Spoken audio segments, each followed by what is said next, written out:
transphobia for a stronger America. By allowing biological males to compete in women's sports, we are placing our daughters in danger every time they step onto the field. This hearing is about protecting women. Protecting women.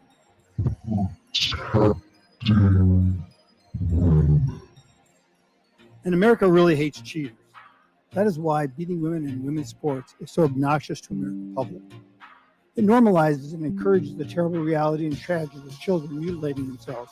You mean by encouraging these kids to play on an athletic team that doesn't match their actual sex, you may be sending them down this path in which they might wind up killing themselves? Absolutely. In addition to using cross-sex hormones or puberty blockers, that actually sets off many latent mental health conditions. Today we have something called gender-affirming care in our country, which is really cutting off the body parts of people. Cutting off the body parts. In order to make them feel like they're another gender, which is completely wrong.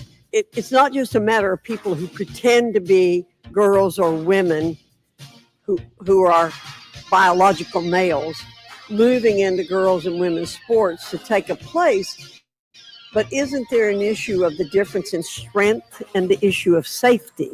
I don't want to be considered a bigot or a transphobe. In March of 2022, female swimmers from around the country and I were forced to compete at NCAA's against Leah, formerly Will Thomas. Just allowing a male into their sorority house, watching them as they shower and undress, walking around in the vein of being explicit here, but again, walking around erect. A 6'4", 22-year-old male who is fully intact with male genitalia. What more can Congress do to ensure that the Biden administration is not able to radically alter Title IX? This chamber, as well as the upper chamber, should consider passing legislation specifically to keep sex separated and distinct by biological sex. Transgenderism must be eradicated from public life entirely. Eradicated.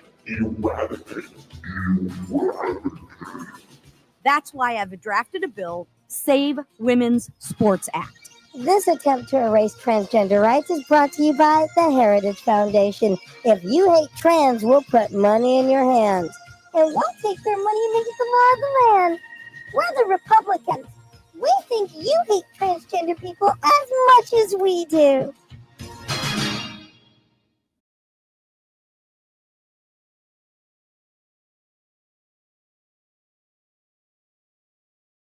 Transgender rights is brought to you by... All right, here we go. Hello and welcome to the TransPositions. I'm your host, Miss Bree McCune, and I got with me. Go ahead. Who wants to go first? Usually Steph's on that spot. We're all just kind of here. Well, rotated. There we go. I don't know. We're all here. I think we go like this, right? Is this normal? We're here. Hi. Hello. And we got Karleigh this week. Last week we had so much trouble getting Karleigh in here because she was traveling. But I'm so sad because it would have been our first on-location sports broadcast on the show. We almost had it. I saw her backstage, and before Ember's thing was done, it was gone. But thank you so much for giving that a shot, Karleigh, and welcome back to the TransPositions, our favorite sportscaster. I don't know if Karleigh's got her ears on yet. She's probably just sort of getting. Yeah. All right. Plugging in all the internets and there was a little compromise going on. Yeah. There was a little compromise going on. Compromise. With a K, I hope. It's like we're going all kinds of Eastern European. Compromise. Why not? There was some compromise. I heard about all this compromise going on between the IBA and Gazprom and all this other stuff that happened. We're gonna talk about that. I think. So we are. It's gonna be a special TransPosition Sports because it's gonna be Steffi and I together breaking through what happened, why it happened, how it happened. There is a lot. We're gonna go back a few years. I think we're gonna go back a few years because you and Time I we've been travel. talking about. Woo! You and I have been talking about this since before the IOC did its thing in 2021. Oh yes. Yeah. I mean, this has been. Oh yes. These are things that have happened for a minute, but I will say this: I do want to give the IOC a little bit of credit. I do too. I like the fact that they did come out and step forward and step into it and say, "This is what's happening." We're gonna get I love into it when this. people come out. We're gonna get into this. Well, I mean, we're definitely going to get into all kinds of Olympic stuff too. We're actually here to start. What about the Lord's Supper thing? Yeah, we're here to start about the whole thing. Oh, We're gonna good start Lord. it with To me, I can't believe people. As a practicing Christian, I'm embarrassed for Christians right now. And I'm perfectly embarrassed that all of a sudden we have a problem with Dionysus, but a pan to unfettered capitalism is okay. I'm still smarting over the fact that the National Association of Black Journalists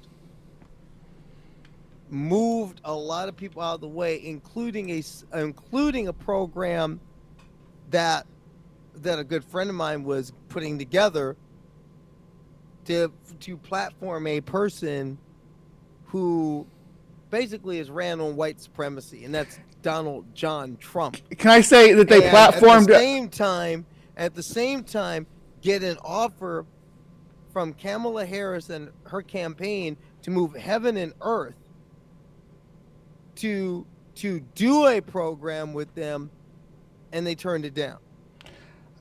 They destroyed Donald Trump, though. I mean, when I watched that interview, they destroyed.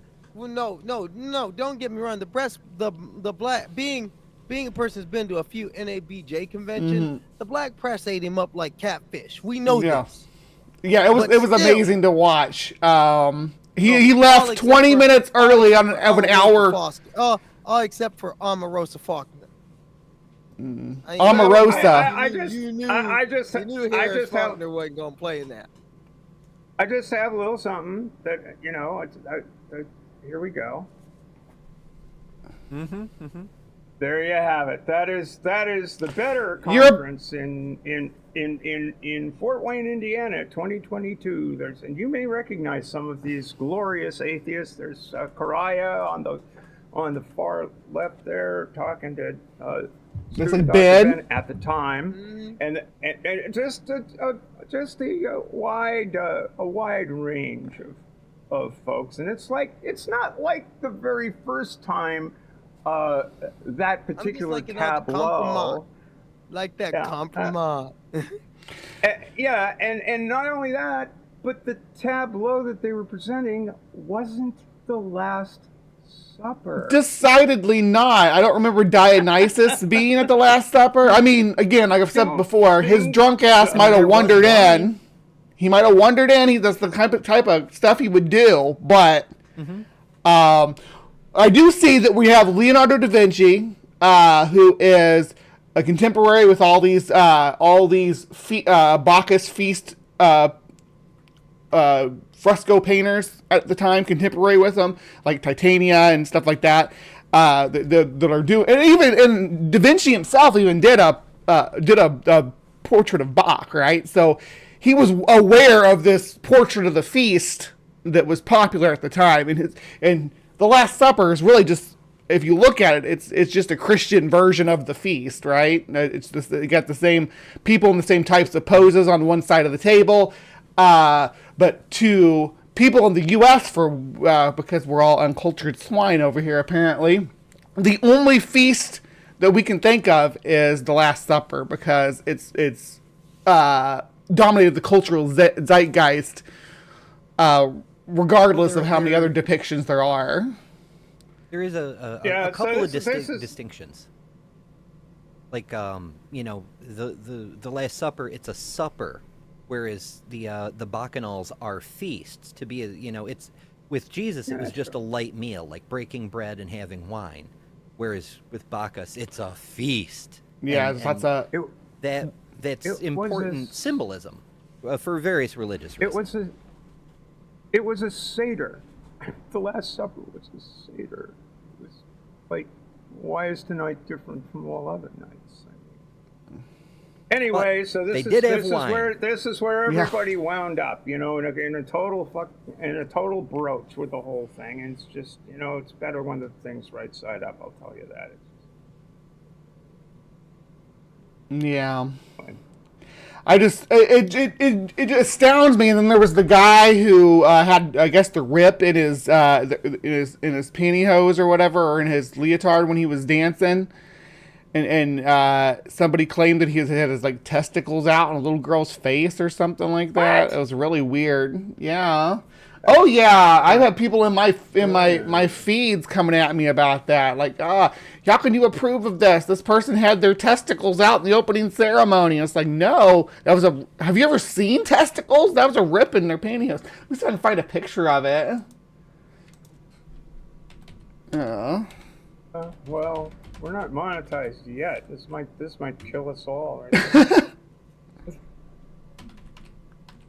Listen, though, so we're not monetized yet, so you could help us out with our Patreon. Yeah, you could help us out. We got a Patreon. We actually got a new patron this week too, by the way. Ooh. Yeah. Cool. So. Well, thank you. Yeah, and let me pull that. It was Matt D is their name. So thank you, Matt D, for being here to support us. We really appreciate you. Yeah, here it is. And they freaking blur it out like it's something. Oh my goodness. I just want you to know my kitty has compromise on me. They do that. Yeah, here we go. I've had to find an unedited version because it's like you can put a blurry patch over any picture at a compromising spot and be like, there's genitals or boobs behind here, but no. But Kitty, really? Kitty. Use mates, I can't hear him, Kitty. Here we go. Oh no, we can't open it in that. Like Yikes. Cat. All right, so here's the image, right? So here's what they're trying to say is genitals. Let me see.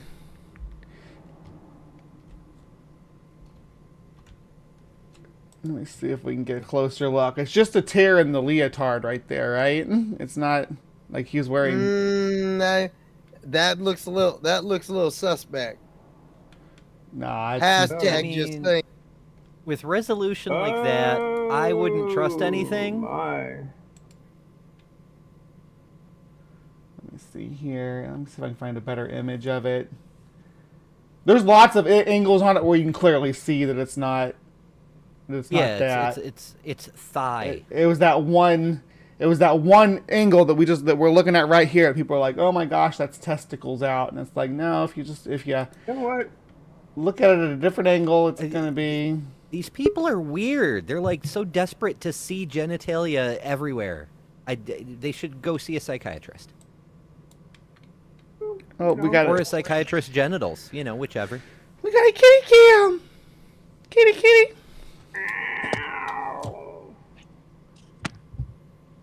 Here we go. Yeah, on this one you can definitely see that it's a rip. Herbert, did you see genitals? No. Yeah, here we go. So when you look at this one, you can see that because it's torn more here, all the way across the thigh. But yeah, but they were insistent that we were looking at somebody's genitalia, I see what's going on. And that we were all groomers for allowing it, and for being like, nah, it's okay. So, I understand costumes rip.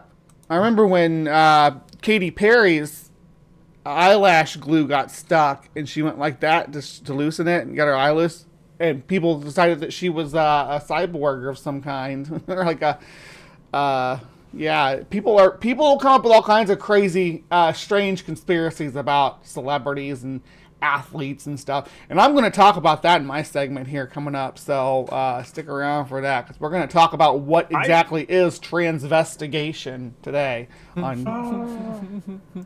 Yeah, we're going to talk about a little bit of that. We're going to talk about a little bit of that in sports. Right, yeah. We're going to do something special in sports time. We're going to have Stephanie and I together just getting on with it. Talking about all these transvestigations like Alona Maher. That was ridiculous. They're transvestigating her and they're transvestigating this person and they're on.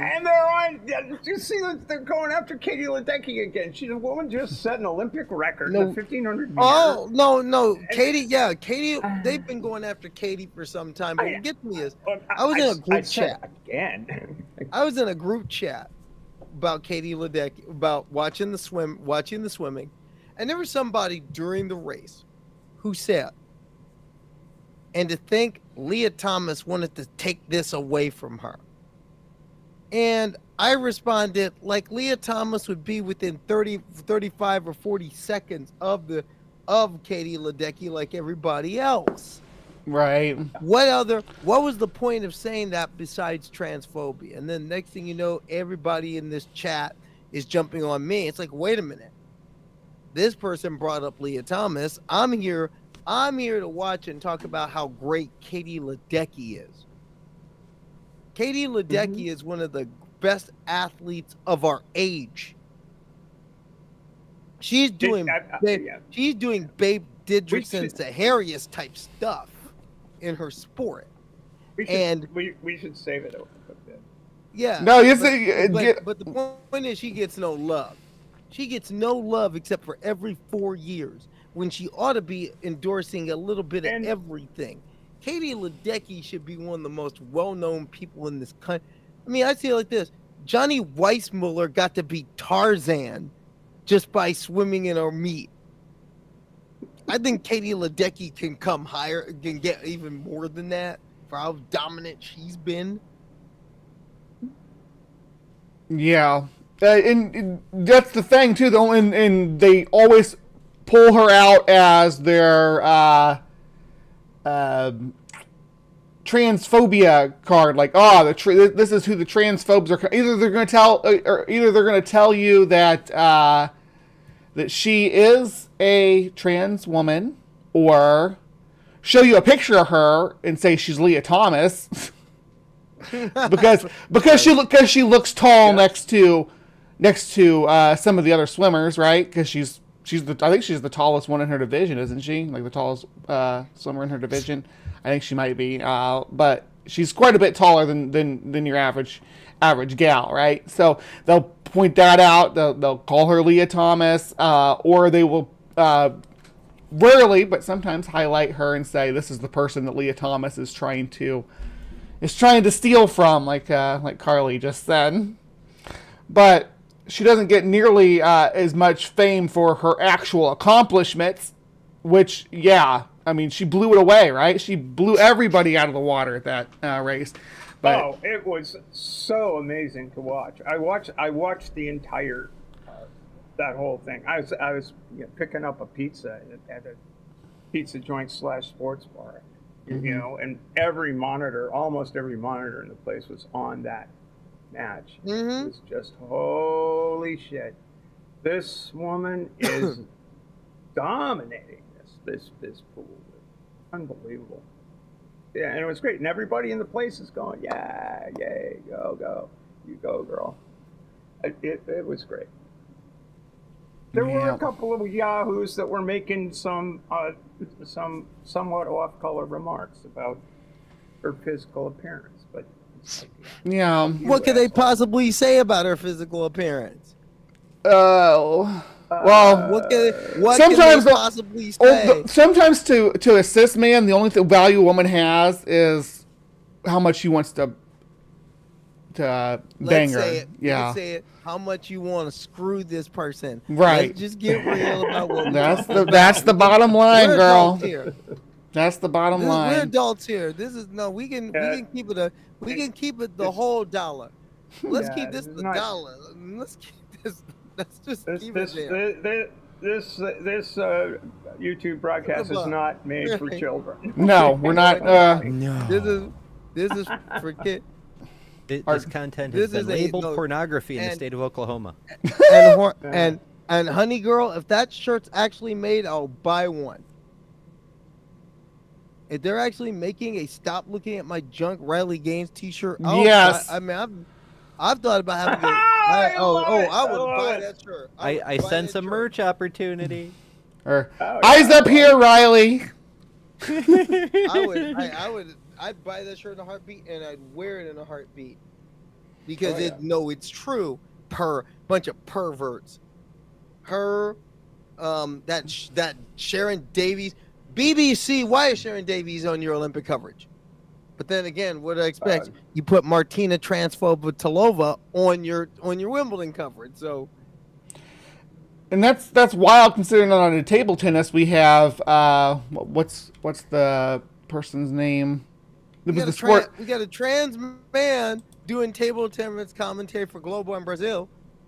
Yeah, that's what I'm talking about. Yeah, there we go. The sports, doing the commentary on table tennis. I got a chance to listen to him. He's really good. Yeah. I got a chance to listen to for somebody who literally just jumped in some TV in the last month. He's doing all right. I mean, and while we're at it, can we talk about Dwayne Wade throwing out some pronouns? Can we talk about Dwayne Wade throwing out LeBron's pronouns? Sneaking it through the door there a little bit. Yeah, I'm here for it. Let's that's progress, right? That is progress. And sneaking it through like a sportscaster. All I can say, Dwayne, don't go to the well too much. You got a good thing going there. You got a good little catchphrase. Going there, but don't go to the well. You can't go to the well too much. But no, he was. See, but that's the thing about all of this is like we've had a really fun Olympics. Yes. We have had a fun Olympics. This has been great. We've seen good performance. We've seen some even in this pool, even though they said that it's a slow pool. Here's what I don't understand. If this pool is really a slow pool with a number of Olympic records. Now notice, not a lot of world records have been broken, but a number of Olympic records have dropped. It makes me wonder if the pool was a little bit deeper, how many world records would go down? How many world records? Because even with the conditions they say are turbulent and choppy and difficult and slow, I mean, Katie Ledecky still put up an Olympic record at the 1500, which she owned anyway. But Katie Ledecky at the 1500, she owns all the records. I mean, she does. Mm-hmm. That's what gets me is like here. I mean, can you imagine being an NBC? That person that you see that's off, there's a person off the screen that's Katie Ledecky. She's well out in front. See, that's how bad she is. She could give everybody else a half-length head start and still win the thing. I mean, that's what scares me. That was pretty something. Oh, that was great. See it going on television, and there's just no one else in the camera frame towards the end of the just elsewhere. Race. We saw our dude. We saw our dude make his debut yesterday. Sergey Bakhladon made his debut yesterday. He lost, but if you knew what he was up against, you'd expect it. Lee Chan was a 2-time Olympic medal winner, Asian Games champion, has a pedigree, has accomplishment. And this was going up against somebody who is an amateur fighter, but not of that class, and it showed. He's a good amateur fighter, and I'll tell you what, I really think that. Even though Bakhladon had said publicly he has no intention of starting a medical transition, which is okay. But I'll tell you this much. I think with a little bit of seasoning, he's going to be hard to beat. Just needs time. Mm-hmm. Just needs time. Yeah, I posted some stuff from your reporting in our community board out there. So go show get some love out there. Made it to the Olympics. We have an Olympian. I couldn't be prouder. Apparently, we have a bunch of secret Olympians too, and they're getting transvestigated left and right. So. We will dive into that and what is transvestigation here in just a moment. I do want to give Ember some airtime though, because she's been quiet here while we've been ranting about the Olympics. What's up, girl? Go, you go. Just here. Mm-hmm. What do you got for us tonight? Oh, bunch of stuff. Actual good news. There's Yay! good news on good news. Yeah, good news returns with good news. There's a bunch of stories. Where to even begin? J.K. Rowling got ratioed while we were busy doing other stuff, talking to Maya and other things, and that's fun and fantastic. Chloe Cole went and told the truth for a change, which is nice to see. Other people aren't being so honest. There's a lot in today's good news, so stick around for that. Awesome. Yeah, good news comes up right after my segment here. Yeah, but then after that, I'm gonna do my segment where we're gonna discuss some transvestigation. Then we're going and kind of explain what it is, and then we're going to pass it off to the content I have from Ember. She's put together for us on that, and then the rest of the show you will get full on Karleigh and Stephanie discussing all the stuff, all the Olympic stuff that's going on, all the drama that we're dealing with right now. Everything we just hinted at the beginning of the show. Stick around; they will be back with the full story, with the full coverage, with the papers, and with the receipts on how this whole thing went down. So you're gonna want to see that. If you're following the Olympics, you're gonna want to see our paper trail that we have discovered regarding this matter and how things have been spun by the media. But yeah, I think we're gonna go ahead, Steph. You had something to say? Nope. I'm just nodding and waving and agreeing. Yep. There's a lot to cover, and we'll hopefully we'll get to it. Yeah. Hopefully we'll get to most of the stuff. And if you have questions of any of us, please put them in the side chat or join the Discord. We're following the Discord. We're following what's going on if you're just if you have something you want to say, get in touch with us, because we want you guys involved in this whole crazy world. Crazy. That we have here on the transposition. And it never stops coming, so we can't keep up with all of it half the time. So the more people we have working with us in our good news page and our bad news page and our other news page on the Discord server, people dropping their stories and stuff in there, or stories that they discover that may be relevant to us, just dropping them in there makes things so much easier to run this program. So we really appreciate that. And we're only live once a week.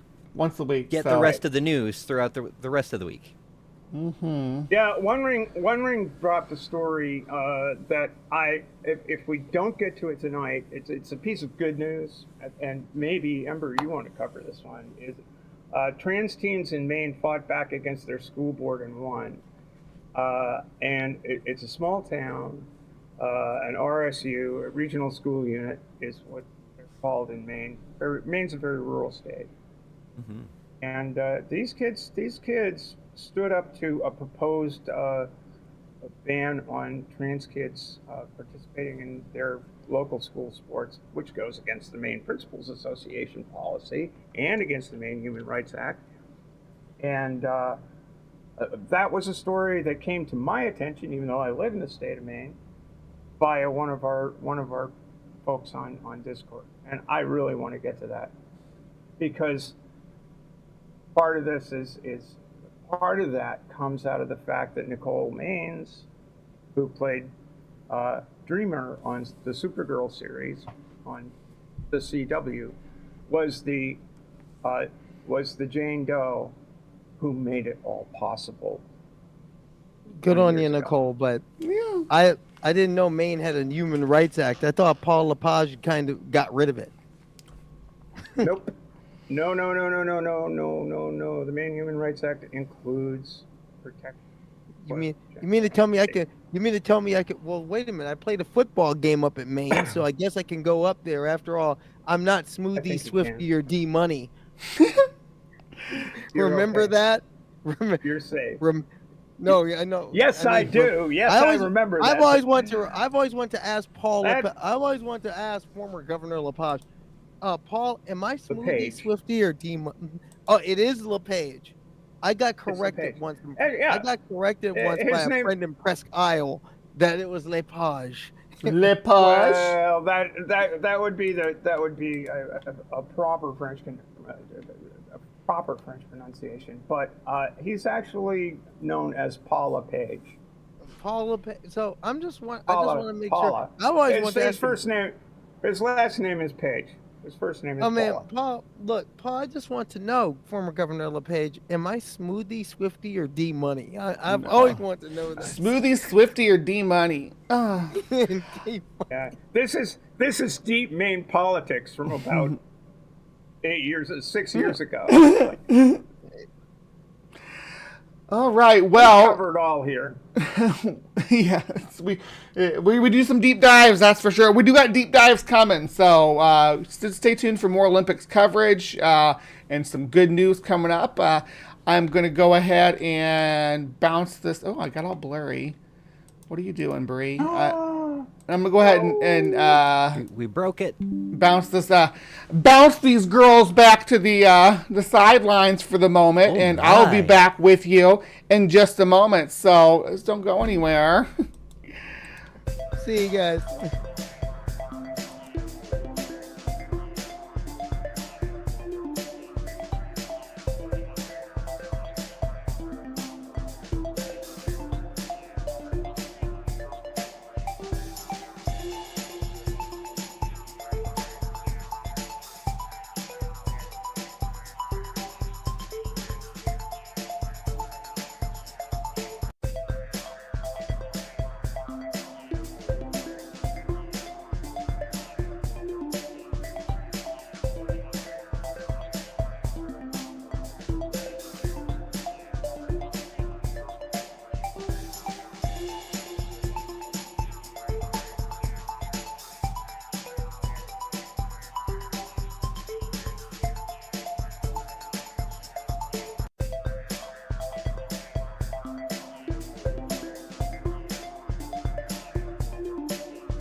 All right, hello. This is Bree with the TransPositions. I'm just going to take just a quick 10 minutes of your time to talk about transitioning.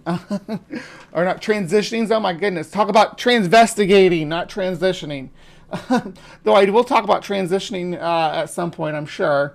Transvestigating is a completely different phenomena. Sometimes it's done to trans people, but more often than not, it's done to cis people. What is transvestigating? Well, it has its roots back in. Let me see here. I believe it was 2014 when this was brought up.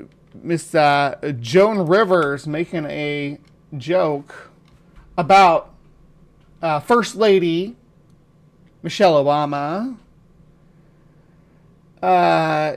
Joan Rivers calls President Obama gay, says First Lady is a tranny. Incendiary comedian told the reporters, "We all know Michelle Obama is transgender."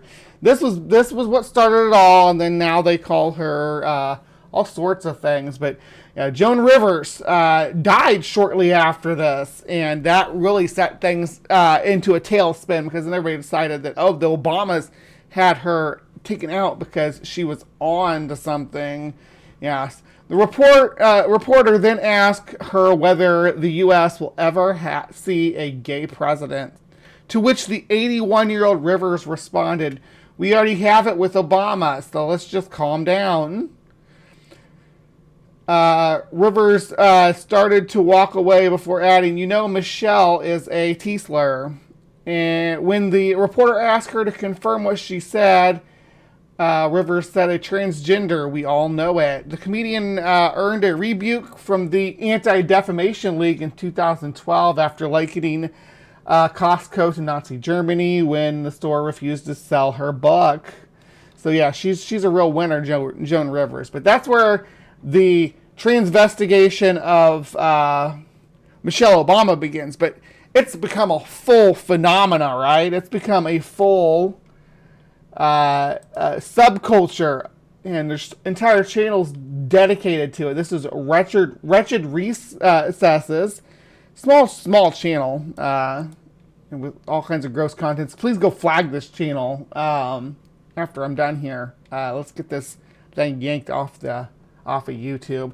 But they've been going at it, and obviously they get their channel pulled down, and a couple months later they start a new one. But they will work their way through like old-timey pop culture. This is kind of what I'm calling retro transvestigation, right? If you look at it, a lot of this stuff is older musical groups or children's shows, things like that. We got the Cordettes. You've got we got Sesame Street, even cartoons, even animated characters like the stepsisters in Cinderella are decidedly transgender. Obviously, Sesame Street, Saved by the Bell. You got Punky Brewster, the Ronettes. The gorgeous Ronettes, all transgender, of course. Curly Sue, the Pointer Brothers. We got that Topanga from Boy Meets World. Got characters from the Babysitter Club book, Bananarama. Now we get, of course, they decided that the Grateful Dead gummy bear guys are PDF file bears. And then you get up here to the more recent stuff, and you have Sleepaway Camp, which actually does have a gender nature versus nurture sort of John Money inspired story plot, which is actually handled really gracefully for how schlocky the movie is. It is actually, it does come down to being like, yeah, you can't force someone's gender. So it's actually has a, I won't give spoilers for this movie that came out in the 80s, but it actually has a message that's in my opinion, at least largely gender affirming, if not horrific, because it shows what happens when gender is forced. And then we have the Bangles. The Bangles were, I grew up with the Bangles. My mom and my aunt, they all listened to the Bangles, and I'm just shocked to see them on here, because there's not one of the Bangles that isn't a freaking beautiful woman, right? So I thought, let's look in here and see what she has to say about the Bangles. The Mangles.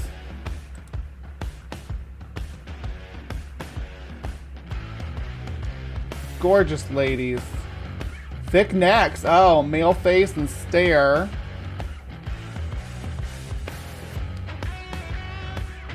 That's another piece that they'll look at. They'll see, you see the all humans have Adam's apples. Surprise! We all have Adam's apples, regardless. I mean, sometimes they're less visible, sometimes they're more visible. You can really see mine, but you can see hers right here. And that is one of the key principles to transvestigation. Yeah. Anyway, we're not going to watch the whole thing of that, but there's whole entire Facebook groups dedicated to this phenomena. Look at this. Here's just the Olympics. Just what we got going on here. We got to talk about the bulge too, because these people don't understand how pubis bones work. Get people, Jillian Michaels being transvestigated. even fictional, like computer generated characters. It's so weird. It's like computer generated characters, whatever you want it to be. They don't actually have genitals. That's like a Barbie doll, right? Obviously, Zendaya gets transvestigated. That time AC/DC was in the Sears catalog, and they're getting transvestigated. AC/DC, the macho rock group. Here's a common way that they do this with the positioning of these crude anatomical skull references, and they will put them over people's faces and say, this is a female skull and this is a male skull. And decide that that's how you're going to distinguish one from the other. And they'll, yeah, there's another claim about Adam's apples. All humans have Adam's apples. I'm sorry to say that if you think that women don't have Adam's apples, we also all have the same amount of ribs. I know that that's folklore, that some humans have more ribs, or that, what is it, that men have less ribs than women or some nonsense. Yeah, oh, let's see. Jennifer Love Hewitt, of course, obviously, right? Obviously. Here is more Michelle Obama. This picture's been altered, though, to make her look more masculine. Is that JP? My girlfriend is trans, but I'm not gay. Oh, JP, you're so... Yeah, Here we are, quintessential Jamie Lee Curtis. Now, there was a lot of talk about Jamie Lee Curtis in pop culture about her being hermaphrodite and stuff, and it's all nonsense. But yeah, definitely a beautiful woman. But there's just these groups, just entire groups dedicated to transvestigating athletes, porn stars who we've literally seen naked. Politicians, rock stars from the 90s. This is the one and only Kurt Cobain. They have manifestos about this stuff, right? Manifestos about transvestigating Lucille Ball, transvestigating just every... Well, we got Britney, Sandra Bullock. We got is that Evan Rachel Wood. You got all kinds of Julia Roberts, Jennifer Aniston, Miley Cyrus. They will transvestigate anybody and everybody, even Andrew Tate. No penis, it says. No penis on Andrew Tate. A female clown. The V-shaped clavicle. Yeah, they do it. They'll actually... They're more likely to acknowledge that trans men exist when it comes to transvestigating, because Sylvester Stallone's famous trans man, but they use these P angles and these charts about the direction of the nose. Margot Robbie being transvestigated, Ryan Gosling being transvestigated. Yeah, it's a strange time we live in. And they'll roll back and look at different celebrities and do these weird little... And look, the skull's not even... for something like this to work, the skull, we'd have to line it up perfectly with her actual skull at the right angle in order for this to work. And even then, there's so much variability in human bone structure that it'd be impossible to say. And this all runs back down to the idea that... culture in the West, in the United States, and in most of Europe, tends to feminize Asian men and masculinize African women. It's just it's an unfortunate part of our culture, and these sorts of graphs and grids and things like that are what they use to do it. But they'll roll all the way back to 2002 with Mila Jovovich and say, oh yeah, definitely a trans man. Look at this. That's a dude. Literally talking about Mila Jovovich, one of the oh my gosh, the quintessential girl of the early 2000s. Oh my gosh, I wanted to be her so bad. Yeah. Anyway, so yeah, that's what transvestigation is. It's basically transphobic brain rot. So if anybody ever pulls up one of these pictures with these skeletons and P quotants and going on about the shape of the clavicles and things like the height of the nearest and all these weird things, just look at them and tell them they're weird. Say, dude, stop being weird. Stop being weird. For the TransPositions, this has been Bree McCune.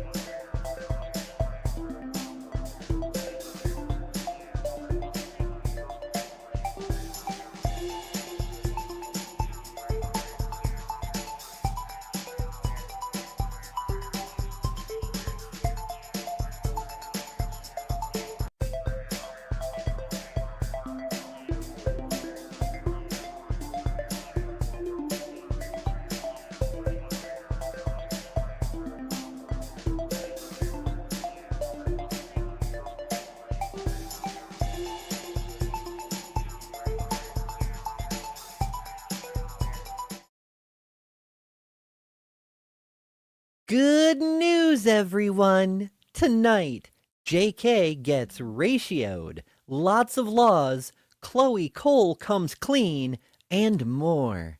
Good news starts right now.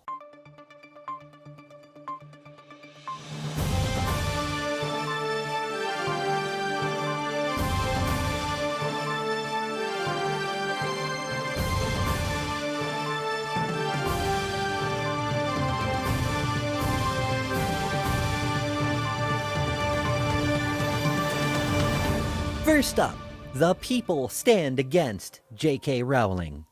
Following the showdown with David Tennant and her actual denial of war crimes, among other malfeasance, the transphobic author, sometimes known as Robert Galbraith, has alienated more of her once devoted fan base than ever, to the point that a hashtag started trending: I stand against J.K. Rowling.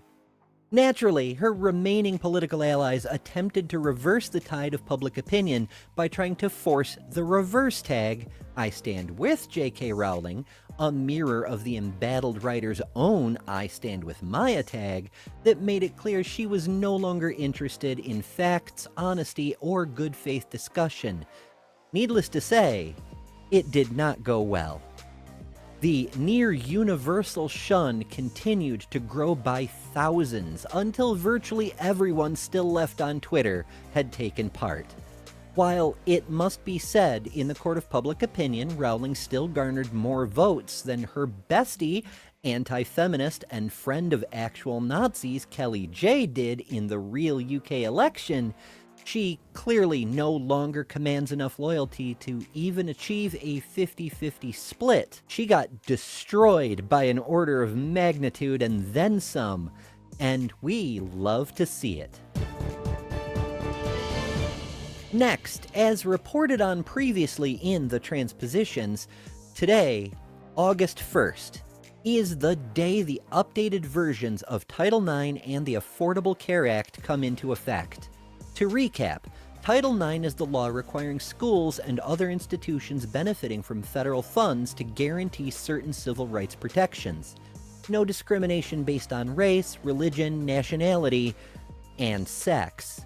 That last one is the reason for the change, in keeping with the Supreme Court's ruling that both sexual orientation and gender identity are contingent upon legal sex.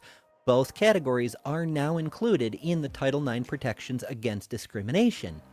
A similar inclusion is taking effect in the Affordable Care Act, with discrimination protections pertaining to sex being extended to cover orientation and identity. Also, another new law is being added to the books. Michigan becomes the 20th state to ban the trans panic defense in criminal cases, and the second state to do so this year. You may recall from previous reports that the trans panic defense, like the gay panic defense, is used in cases where a murderer pleads not guilty due to the victim's identity. Shockingly, saying, I killed that person because they were trans is a legal defense in 30 U.S. states. And it works, as we'll discuss a little later on. Thankfully, in Michigan at least, it is no longer legal to kill gay and trans people for existing. It is incredibly depressing that such a state of affairs counts as good news, but it is undeniably better than lacking that bare minimum protection of the social contract. Next, presumptive presidential nominee Kamala Harris has been taking heat for not being progressive enough, particularly when it comes to trans rights. While there is, of course, room for criticism, it turns out that trans rights is one area the former DA has been surprisingly consistent in for decades. Chase Strangio, a lawyer for the ACLU, said in 2019, quote, Harris's work has contributed to some of the most violent conditions faced by trans people. A Them magazine article warned, quote, she has a concerning record of endangering our community's most marginalized members. But in 2006, 3 years before the infamous Proposition 8 brought the battle for gay marriage equality to the voters in Harris's home state of California, and a decade before there was even a whiff of transgender rights becoming an issue in national politics, she created a coalition of police, prosecutors, academics, and community representatives to help create policies to protect the human rights of trans people in criminal courts. For context, in 2004, while Hillary Clinton was pronouncing on the Senate floor that, quote, marriage is a sacred bond between a man and a woman, that same year, a case was making its way through the courts. A group of men had killed a child when they learned she was trans. They pled the trans panic defense, and 2 were convicted of reduced homicide charges, the rest receiving lesser offenses for it. After those reduced convictions, which was outside Harris's jurisdiction, it should be noted, she made it a priority to outlaw that defense. It took until 2014, when she was California's Attorney General, that she got a bill through the state legislature to make that a reality, and make California the first state to do so. The language of that bill became the model for other states up to the present day, including the ban in Michigan mentioned earlier. In the words of Shannon Minter, a colleague from those trans panic trials in the early 2000s, quote, she's not just an ally. She's a long-time, steadfast, committed, and well-informed ally. She has repeatedly used her position and influence to help build more institutional and public support for our community. She has consistently strived to bring other people along with her and to create more allies for us. And that is the best kind of ally to have. Next, a former high school coach sues his school district over a trans sports clash. Coach John Parks, formerly of the Lake Oswego High School in Oregon, seen here being interviewed by professional transphobe Riley Gaines, was terminated from his job last month for violating discrimination policies and harassment. Parks, however, claims he lost his job just for writing a letter. Well, 2 letters. Well, maybe more than 2, depending on which interview you listen to. But however many, he claims this is a violation of his First Amendment rights, and on July 24th, he filed a lawsuit against the district. Now, a bit of backstory. You may recall back in May, we reported on Aiden Gallagher, the Oregon student runner who was booed by the crowd for winning one race while trans. What liars like Riley Gaines deliberately obfuscate is that Aiden lost another race earlier. The student who beat her was a Lake Oswego senior. Coach John's team's runner beat Aiden. So John was there that day and watched Aiden get booed by the crowd. According to him, he was moved to do something about it. He proposed a division of sport into men's teams, women's teams, and an open category where miscellaneous kids would be allowed to compete. That proposal is what his letters were about, he claims, and the real reason he got fired. In an interview on Gaines's network, he justified the proposal by saying, quote, "By having a separate division, you empower more transgender athletes to feel comfortable to come out, because right now, I think a lot would feel like, well, I don't want to do so to disadvantage, because I do have a physical advantage that's been proven by scientific studies done by the IOC and other international sports federations," while he may be feeling empathy for students like Aiden, whom he witnessed lose a race to a cis woman. No child should be booed by a crowd of alleged adults, and this proposal is ill-informed in a number of ways. First of all, he's forgetting that trans men and non-binary trans people exist, despite a non-binary runner in the sport he coaches being in this year's Olympics. He's also promoting the other common trope necessary for athletic transphobia to be possible. Women suck at sports, which is a curious thing for the coach of a women's sports team to say. From a practical perspective, it's also not a great plan. Many states have fewer than a dozen trans student athletes. Some include just one. How are schools supposed to have sports teams compete when there aren't enough kids to fill even a single team? Additionally, with women's sports already disgracefully underfunded, should the pool of athletic resources be further divided? But most of all, John is not just wrong about the proven science when it comes to trans women having a physical advantage. The actual study that he actually cites says the opposite. And that brings us to this week's Science Spotlight. The study John is referring to is one we've mentioned before on TransPositions Weekly, but this is a good time to go a bit more in depth. This IOC study was published in the June 2024 issue of the British Journal of Sports Medicine. From the abstract, the primary objective of this cross-sectional study was to compare standard laboratory performance metrics of transgender athletes to cisgender athletes.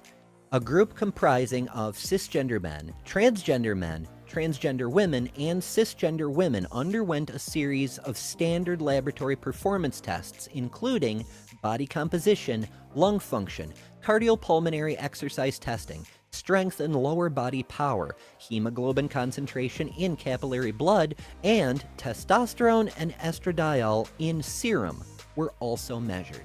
In this cohort of athletes, transgender women had similar testosterone concentrations and higher estrogen concentrations than cisgender women. Lower lung capacity, less jump height, and a lower VO2 max also compared against cis women.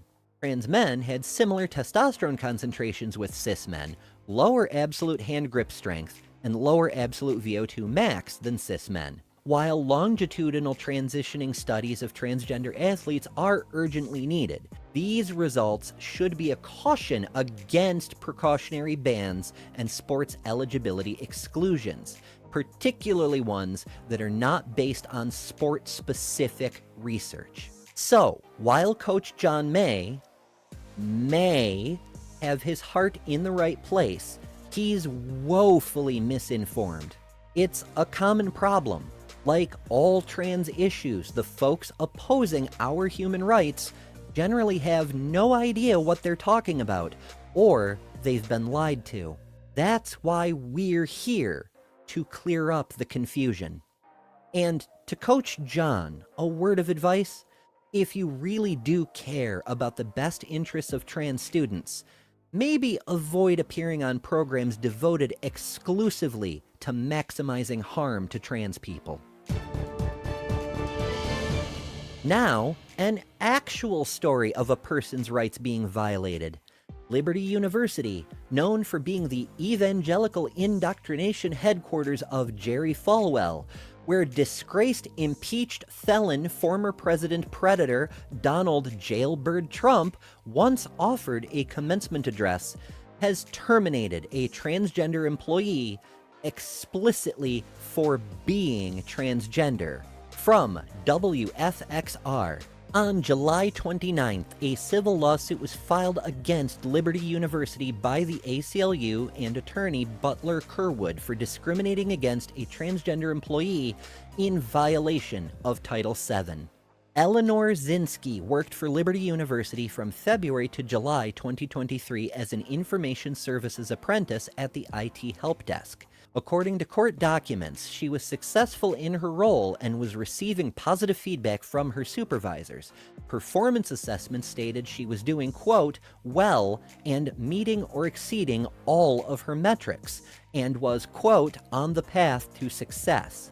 On July 5th, 2023, Zinsky sent an email to the university HR department notifying them that she identified as a trans woman and had undergone hormone replacement therapy. The university HR department emailed her back stating that they would respond to her email. Over a month later, she was still waiting. With no response forthcoming, Eleanor began to feel anxious. She reached out to the university with a follow-up email on August 8th, and a meeting was scheduled with the HR department later that same day. During that meeting, which also included the Chief Information Officer, the Executive VP of Analytics, and the Executive Vice President of HR, Eleanor was terminated from her position immediately. In a letter given to her during the meeting, she was terminated explicitly because of her gender transition.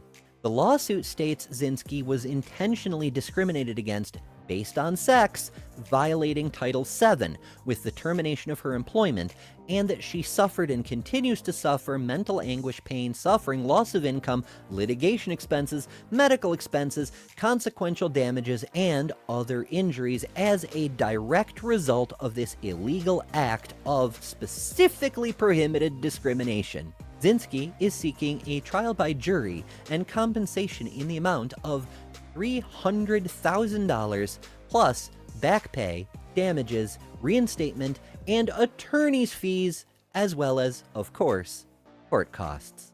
We wish her well in her endeavor to seek justice. And our top story, Chloe Cole comes clean about the grift. From Aaron in the Morning, advocating against transgender people has become a lucrative business for a number of well-known individuals, including prominent political detransitioner Chloe Cole. A newly released audio recording reveals that Cole earns upwards of $200,000 for opposing transgender care, primarily through speaking engagements, donations, and her employment with the far-right hate group Do No Harm, which facilitates her access to opportunities to testify. The recording, which comes from Chloe Cole's testimony during a court hearing in Ohio regarding the state's gender-affirming healthcare ban, features Cole discussing her income and funding. And you submitted testimony in support of HB 68 as part of your job with Do No Harm, is that right? Yes. And Do No Harm has helped you find other opportunities to testify in famous state legislators, is that correct? Yes, ma'am. Do No Harm pays you $2,000 a month for their work, is that right? Yes. You made between $50,000 and $100,000 in speaking fees in 2023, is that right? Yes. Cole later added that she additionally makes $100,000 in donations, due in large part to her being a prominent political detransitioner. According to the LA Times, her reach is wide, including testimony before Congress and an invitation to be Speaker of the House Mike Johnson's special guest at the State of the Union address. She has appeared in documentaries and interviews around the world, and she even appeared on far-right mega-influencer Jordan Peterson's show.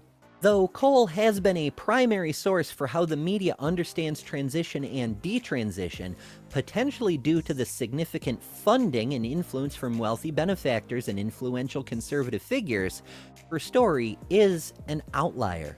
Even the recent Cass review found that only 10 out of 3,000 youth who were either receiving or waiting to receive gender-affirming care had detransitioned by the time they reached adult care. That would be approximately 0.3%.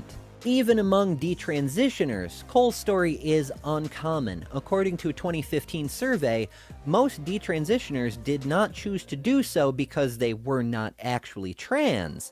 Instead, they cite several other external factors such as job loss, reduced income, lack of family support, worsening political climate, social pressure, and so on. Importantly, 62% of those who did detransition eventually retransitioned.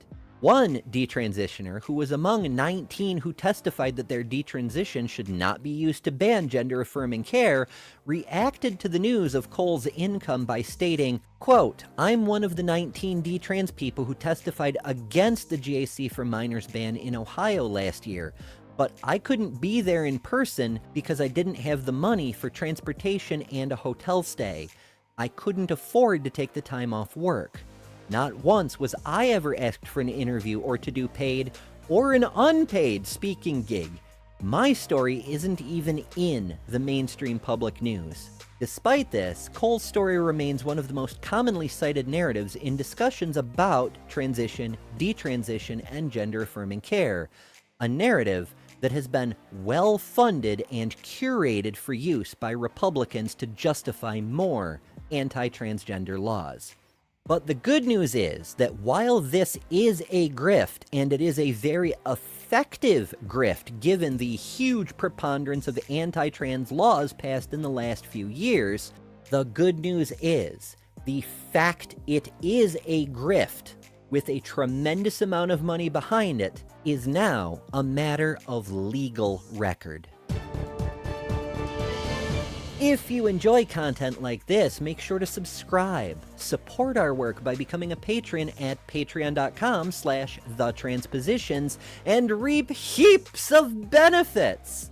Our meme of the week was posted by yours truly, because the irony of the most infamous fraud in the world accusing anyone else of his favorite hobby is just irresistible. And if you want to cock-block the entire Republican Party, join us on Discord, where the memes live rent-free in the heads of the GOP. Also, if you have good news concerning trans people you'd like to see reported on, you can tell us about it in the Discord as well. For the TransPositions, I've been Ember Belrad.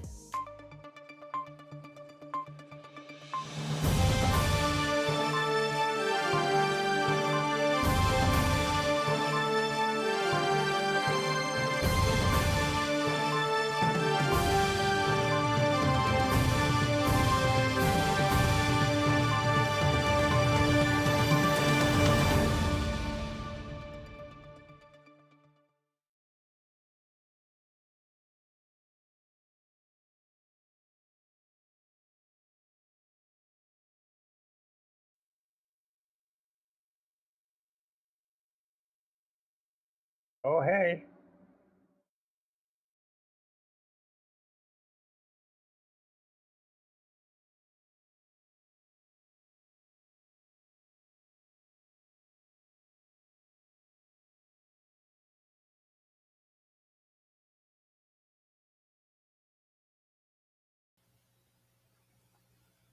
Well, here we are.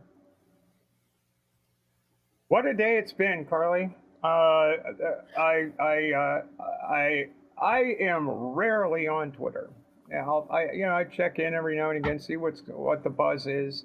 This right around lunchtime, I open my Twitter account, I open my Twitter feed, and everybody is going off on a certain boxing match, wherein a certain boxer retired from the match after 24 seconds, and all of a sudden you're getting Riley Gaines going off about a man intimidated a woman out of a contest. What the fuck is going on, Karleigh? What's going on? Yeah. What's going on, and simply put, is that you see, since the paid transphobe, the professional transphobes didn't have a Lauren Hubbard to kick around at these games, they decided to create one, and that's what they've done. They created one. They created one in the form of Imani Khalif, a boxer from Algeria who has a pedigree. This person made the quarterfinals at Tokyo in 2021, was a silver medalist in Worlds in 2022, and was the Arab Games champion in 2023. So wait. This wasn't a person that was unknown to the boxing world? Is that what you're telling me? This was a person who had been competing at the amateur level since 2018. Really? She had been competing since That's interesting. She's interesting. Been competing at the amateur level since 2018. She turned pro in November 2023. But because she hadn't had enough pro fights, she was still eligible for the amateur level. She was deemed amateur. But there's a lot we have to go into to really give people an understanding of this. There is. And I'm just gonna throw out some leading questions here. So what we're dealing with is a woman who's been competing for now 6 years? Yes. Yeah. She's been competing for 6 years. She's been in amateur competition in boxing since 2018. At the elite level, she's been a youth boxer before them. This was not just some person off the street. Khalif is a solid amateur boxer. And you know, it's not really covered, but I think there was another boxer in similar circumstances. Yes, there is. Representing there is a boxer from Taiwan. Yeah, Lin Yuting from Taiwan is also right. And Lin. Now, here's the interesting thing about it. Both of them are in some. I mean, Khalif is in a very. The women's tournament is small, but it's deep. It's immensely talented. For example, and especially Lin's the category that Lin is in at 57 kilograms, that has one of the that's probably the deepest draw in the entire women's tournament. You have you had something like 4 world champions that were in the draw. 2/3 of the podium from the last Olympics in Tokyo is in that draw. One of those two, Irma Testa of Italy, has already lost. So that's how deep this is. I mean, it'll be interesting to see what happens going ahead, because what happens going forward, because it's interesting to see who's going to be in the show for both of these people. They're going to be meeting some very difficult. Both of these women will be meeting they're in tough draws, no question, but they're also fighters who have accomplished a few things. So it isn't like they weren't geeks off the street. I think that's the one thing that people are trying to sell, is that these people were just coming off the street saying, I'm a woman and I'm in, when the fact of the matter is they always were. These are two, I want to point out, these are two cisgender women. They are cisgender. The only people that say neither of them have identified as trans, talked about identifying in any way, shape, or form that way. And as for the intersex questions, for the only people who have said that these two are intersex are a bunch of Russians of ill repute and reporters who quoted Russians of ill repute. These two have not said themselves. Physicians have not said anything of the type. And my attitude is, unless the person in question tells you, or they get word from their physician saying so, then they're not. Right. And so these two women are representing their countries. at the highest level of amateur sport, at the Olympics. One from Algeria, and both of their countries are restrictive in regards to LGBTQ people in some regard. Indeed. Even Taiwan is restrictive, no question. Taiwan has some restrictive laws. The laws until some recent reforms are very similar to Singapore in that part of the world. In Algeria, being a homosexual get you 3 years in jail, and gender affirming healthcare is illegal in Algeria. So in short, the dog ain't hunting, the math ain't mathing. Something's not right here. Riley Gaines is lying to you, and so is J.K. Rowling, and so is Sharon. I want to bring back the Naked Parades Davies. They're lying to you. But the real sad thing is all this transvestigating and going on. This is a toxic part of what has been an excellent Olympic Games. And that's what bothers me the most. That's right. It bothers the living daylights out of me too. This is Simone Biles. Olympics. Yes. Simone Biles, Katie Ledecky. There's so much, people are going after these two women representing their country at the highest level of amateur sport. What's it like to represent your country at a world championship or something at that level? It's an honor. It's probably the honor of their lives. And the fact that these people who are making such a big deal out of these two women representing their country. Let's stress that these two cisgender women. There are no transgender women competing in this year's Olympics. At least none that are out and in the open. It's safe to say that there are none. Remember, in 5 sports, trans women are banned. So let's understand what we're up against. J.K. Rowling needed to get ratioed and did because she doesn't know what she's talking about. She doesn't. But here's something interesting, and a lot of people that aren't involved at the professional level in a sport of any kind don't understand the structure of international competition and sport. Most sports have a world federation. The World Federation is usually made up of NGBs, national governing bodies, that administer the sport in their regions. So the national governing body of the sport in Algeria and the national governing body of the sport in Taiwan clearly determined that these two cisgender women's eligibility fit their criteria. Now, was there a world federation? That's the next level. That's at the world level. There are world federations. In my sport, it's called World Sailing. And in track and field, it's called World Athletics. And world governing bodies can create their own criteria. National governing bodies can too, that are sometimes at odds with the world governing bodies' criteria. That's how the structure works.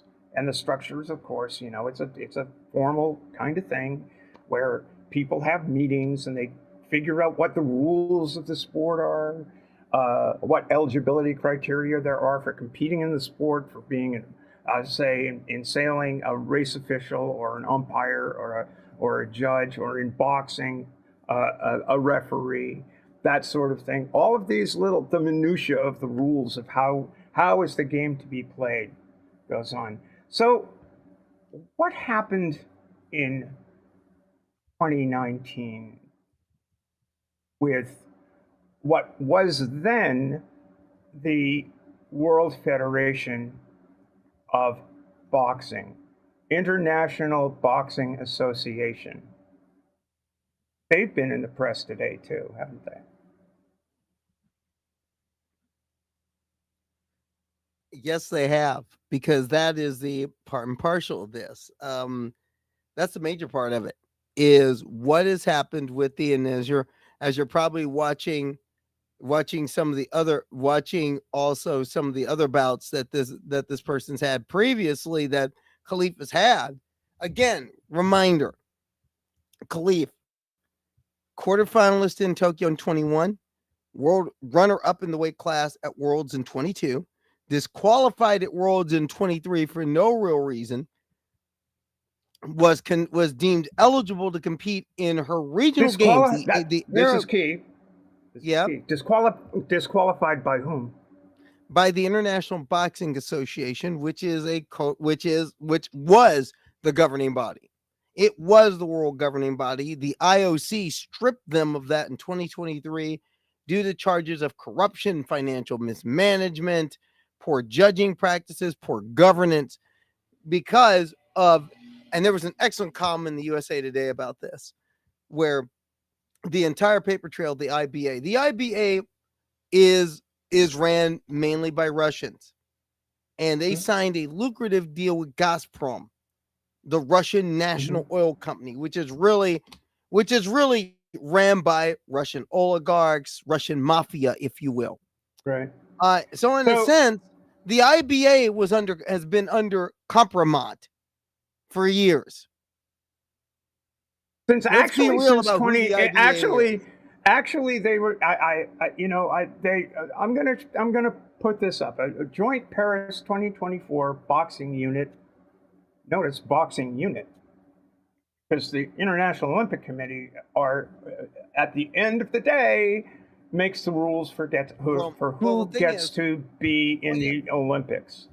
But that's the other thing. The Paris boxing unit was appointed by the IOC as a caretaker to make the rules. But after Paris, that goes away. And simply put, the national governing bodies have been told by the IOC, you have to figure out what a world governing body is going to look like. You have till 2020, you have until 2026 to do it. If you don't do it by then, boxing's out of the Olympics.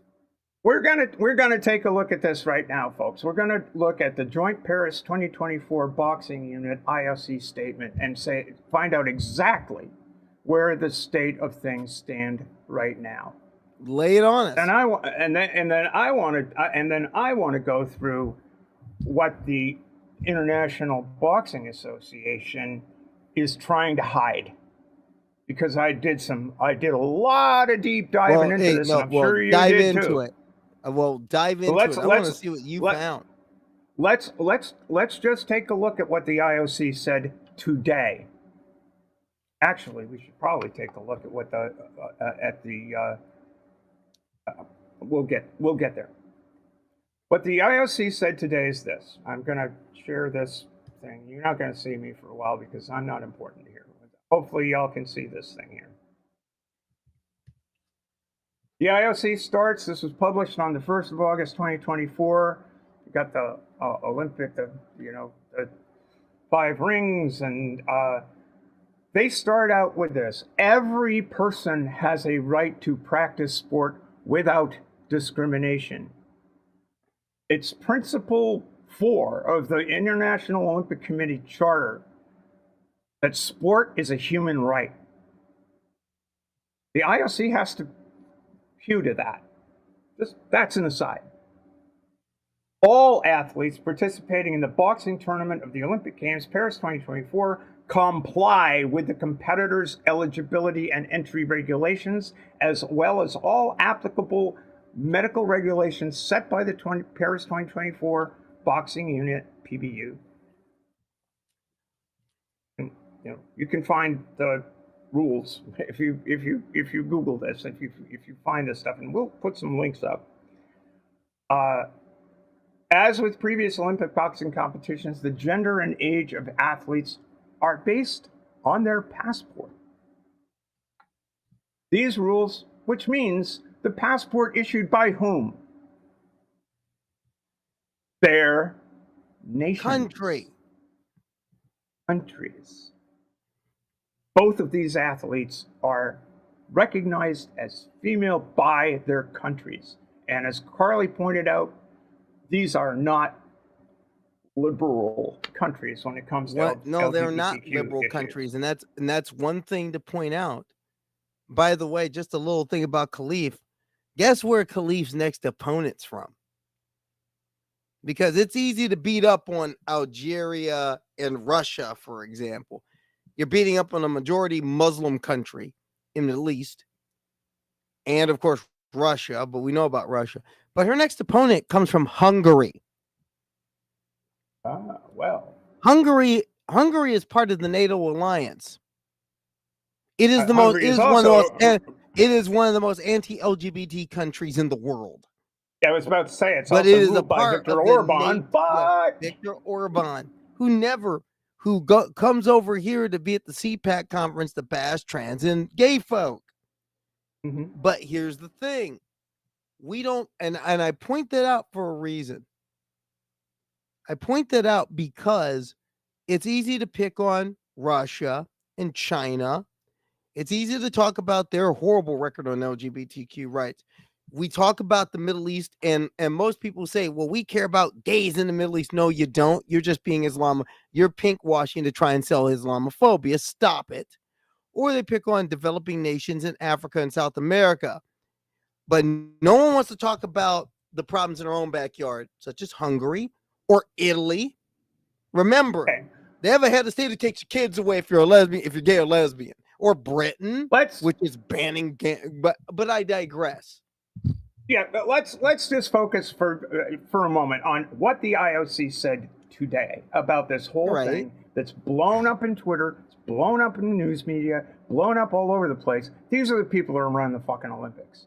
And it's, I have opinions, you have opinions, but what's their opinion? It's kind of the most important thing for the conduct of these games. These rules also applied during their qualification period, which in the case of quadrennium is, the next quadrennium starts after these Olympics are over. Including the boxing tournaments of the 2023 European Games, Asian Games, Pan American Games, and Pacific Games. The ad hoc 2023 African qualifying tournament in Dakar, Senegal, and 2 world qualifying tournaments held in Buenos Arsizio, and Bangkok, Thailand, in 2024, which involved a total of 1,471 different boxers from 172 national Olympic committees, NOC, boxing refugee team, and individual neutral athletes, and featured over 2,000 qualification bouts.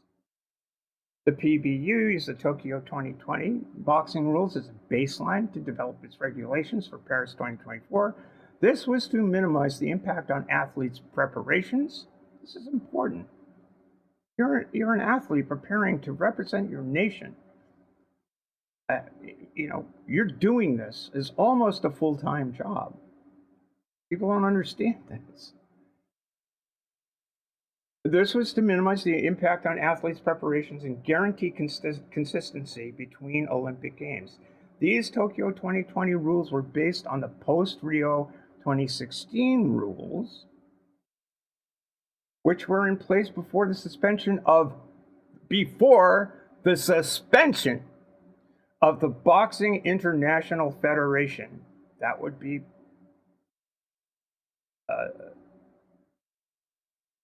I'm losing my mind.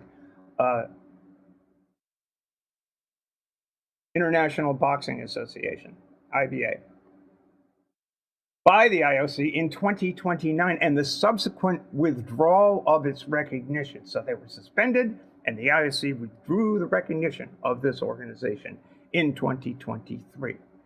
We have seen in reports misleading information about two female athletes competing at the Olympic Games, Paris 2024. The 2 athletes have been competing in international boxing competitions for many years in the women's category, including the Olympic Games Tokyo 2020, International Boxing Association IBA World Championships, and IBA sanctioned tournaments. These two athletes were victims of a sudden and arbitrary decision by the IBA. Toward the end of the IBA World Championships in 2023, they were suddenly disqualified without any due process. According to the IBA minutes available on their website, went to their damn website. This decision was initially taken solely by the IBA Secretary General and CEO. The IBA board only ratified it afterwards and only subsequently requested that a procedure to follow in similar cases in the future be established and reflected in the IBA regulations. We'll get to those. The minutes also say that the IBA should, quote, establish a clear procedure on gender testing. We'll get to that. The current aggression, this is the IOC, not me, not Karleigh. The current aggression against these two athletes is based entirely on this arbitrary decision, which was taken without any proper procedure, especially considering that these athletes had been competing in top-level competition for many years. Such an approach is contrary to good governance. Eligibility rules should not be changed during ongoing competition. Remember, this is every quad.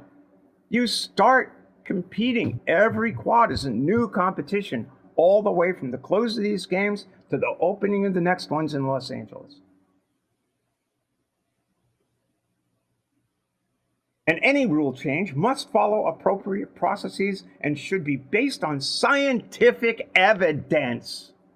The IOC is committed to protecting the human rights. And remember, sport is a human right, according to the IOC Charter, of all athletes participating in the Olympic Games as per the Olympic Charter, the IOC Code of Ethics, and the IOC's Strategic Framework on Human Rights. The IOC is saddened by the abuse, Riley Gaines, the abuse, J.K. Rowling, the abuse, all you boneheads on Twitter, that the two athletes are currently receiving. The IBA's recognition was withdrawn by the IOC in 2023 following its suspension in 2019. The withdrawal of recognition was confirmed by the ultimate authority here, the Court of Arbitration for Sport. The IOC statement following the ruling. The IOC has made it clear that it needs national boxing federations to reach a consensus around a new international federation, a new one. Throw these bums out, create a new one, because this shit don't fly.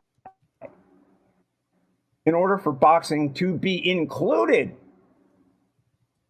they fucked this up. They're not in Los Angeles, included on the sports program of the Olympic Games, LA 28. They fucked this up, they're done. It won't be an Olympic sport in 2028. I just wanted to get that on the table. This isn't me talking. This isn't Karleigh talking. This isn't some knobhead at the Daily Mail talking. This isn't some fuckface elsewhere talking. This is the fucking International Olympic Committee saying this is garbage. And y'all shooting crap at these two women who have built up a career trying not to get on the podium. Of course they want to get on the podium, but just to be on the stage at an Olympic Games. This is garbage. This is garbage. I agree. Right. Done with that. I am, but it's important that we talk about it. We got to talk about it. And it's important that we talk about it. And there's also something else that we have to do. There's something else we have to discuss here, because it's important that we look at this. It's important that we look at this. we look at the idea that there must be, and if we can put this up on the screen, see what I'm talking about. There. We'll have to. Thank you. We'll have to rely on our. We'll have to rely on this our is what excellent this producer. Is, first Bree part. McCune. This is a. Bree, first off, this is a piece of the framework on fairness that the IOC developed. Published November 2021. Yep. Published in 2021, went into effect in 2022. And one of the cornerstones of this is Principle 5. And I'm going to read this. No, the clause of no presumption of advantage. No athlete should be precluded from competing or excluded from competition on exclusive grounds of an unverified, alleged, or perceived unfair competitive advantage due to their sex variations, physical appearance, or transgender status. Until evidence determines otherwise, and we're getting to that, athletes should not be deemed to have an unfair or disproportionate competitive advantage due to their sex variations, physical appearance, or transgender status. That's something that the IBA ran completely afoul of when they sanctioned these two boxers. Now, let's take a look at, take a look at 6. Let's take a look at Principle 6. It's very, now this is the next one. I want to show us now Principle 6. And this one is even more important because it shows. Bree, throw up Principle 6 right here. And it states that any restriction arising from eligibility criteria should be based on robust and peer-reviewed research that demonstrates a consistent, unfair, disproportionate competitive advantage in performance and or an unpreventable risk of physical safety to other athletes, is largely based on data collected from a demographic group that is consistent in gender and athletic engagement with a group that the eligibility criteria aims to regulate, and demonstrates that such disproportionate competitive advantage and or unpreventable risk exists for the specific sport, discipline, and event that the eligibility seeks to regulate.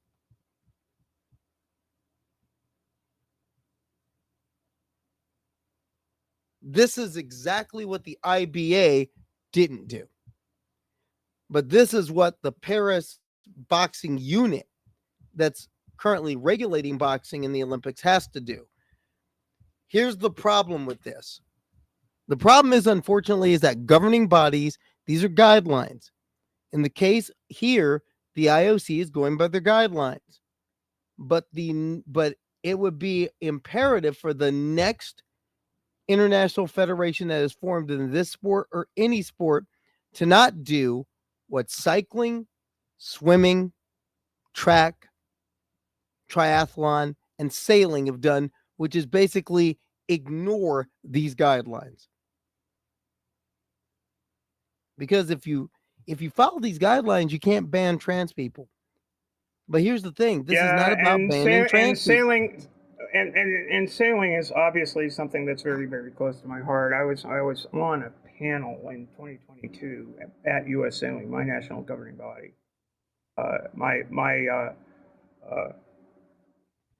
NGB that sought to address these issues, and it became a political hot potato due to folks like Riley Gaines, folks like all the sensationalism around this stuff. And I was not the only trans person involved in the discussions at the U.S. Sailing Board level. There were others, and it was just such a hot potato. It's like, let's see what world sailing will do. We tried to move the needle early on, just after that November declaration from the IOC. And sadly, we didn't get it done in time. And this is the way things work in this arena. Sometimes the politics just overwhelms the facts and the science. A lot of the research that's up on our Discord came from my time on that board. Working for you, working to put real science and peer-reviewed studies in front of the decision makers at U.S. Sailing to say, here's the science, and let's follow Principle 6. And, you know, it's just too much of a thing. But the International Boxing Association went way, way beyond this, and we're going to get into that shit. Because boy, oh boy, did they screw up.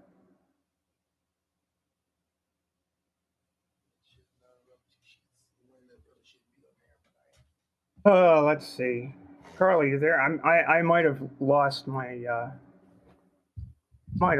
audio. No, I'm here. Oh, I got. And, okay, good. But no, the biggest things I want to look at are these things. The biggest things I want to look at are these things that are happening.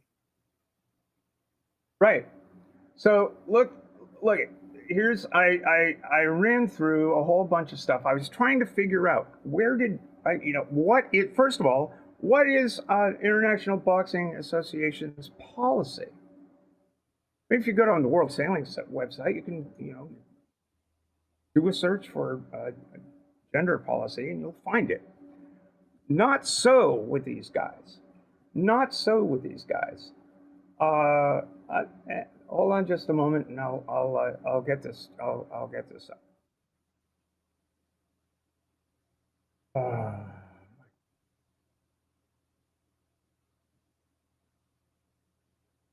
Well, see, here's the interesting thing about the IBA. For a long time, the International Boxing Association didn't have one. They left it up to the national governing bodies for years, and then left the adjudication of everything to the International Olympic Committee rules. So it was kind of benign neglect. But now with certain people in charge, i.e. Russian oligarchs, who live in one of the most LGBTQ phobic societies in the world, they made their own rule. They made their own rules. Now, one thing is that in the case of some MGBs, for example, if you remember our coverage of the situation involving Katie Christensen a month ago, you realize that USA Boxing has put together some of the most draconian rules in existence. Yes, they have, and this is a danger. This is where things go. But as regards IBA's own policies, you can't find them. And I did again. I'm going to walk you through the search I did to find them. I start out saying the International Boxing Association in a statement yesterday regarding Imana Khalif and Lin Yuting says it wasn't a testosterone test, but, quote, a separate and recognized test showing that, quote, they did not meet the eligibility requirements of the IBA for women's competition. And the highlighted stuff here is point to note. The athletes did not undergo a testosterone examination, but were subject to a separate and recognized test. Separate and recognized test, whereby the specifics remain confidential. This test conclusively indicated that both athletes did not meet the required necessary eligibility criteria and were found to have competitive advantage over other female competitors. You will not find, this is me, you will not find on a text search of their website, the IBA's website, if you search women eligibility criteria, you'll find this press release. And here's that press release right here. Weird, no? Instead, you'll need to look under documents. You might expect there would be one specifically related to eligibility, but you would be wrong. Instead, you will find what you need in a PDF. IBA Technical and Competition Rules. Now, if you open that PDF and scan its tables of contents, looking for gender, you won't find it. What you will find is membership and athlete, eligibility. And if you go to that section, there's a, right here, that's what you'll find.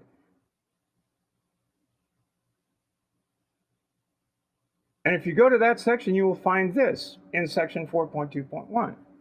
These are rules, right? Rules are, this is very similar to what you'll find in any sports federation. It's all kinds of weird, but they're usually in any world governing body, they'll be a little bit more helpful in letting you know what the eligibility rules are, so you can fucking figure it out for yourself. Remember, they haven't said what the test was, and that's what we're trying to figure out. What are they testing for when it comes to gender?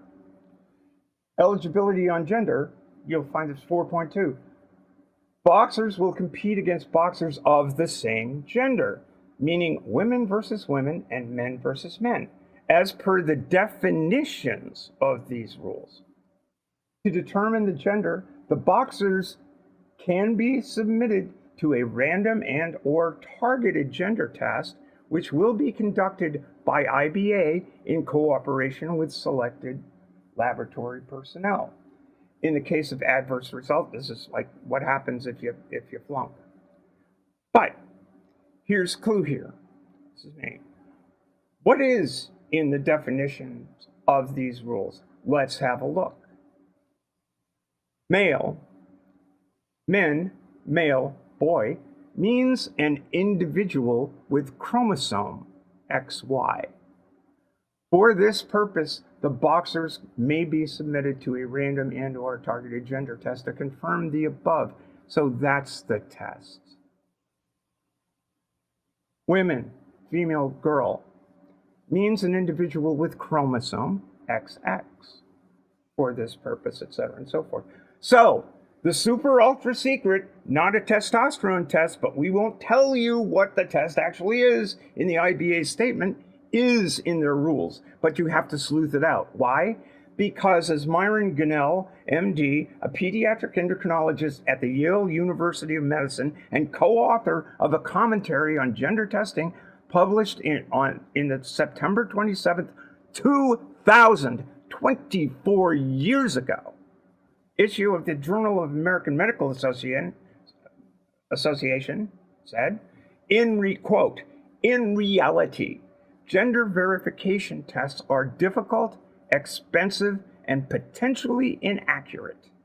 Furthermore, these tests fail to exclude all potential imposters, well, his words, are discriminatory against women with disorders, again, not 2020, I mean 2000. DSD, differences of sexual development is the way we phrase it now, and may have shattering consequences for athletes who fail a test. I go on to say, I'm not going to cite every paper, details of IOC minutes, etc., that might be found between 2000 and today, but it's an embarrassment of riches. Karyotype testing has been abandoned in sport, all sport, for 24 years, for very good reasons. Some cited in the above study. Again, there's a link to that study here.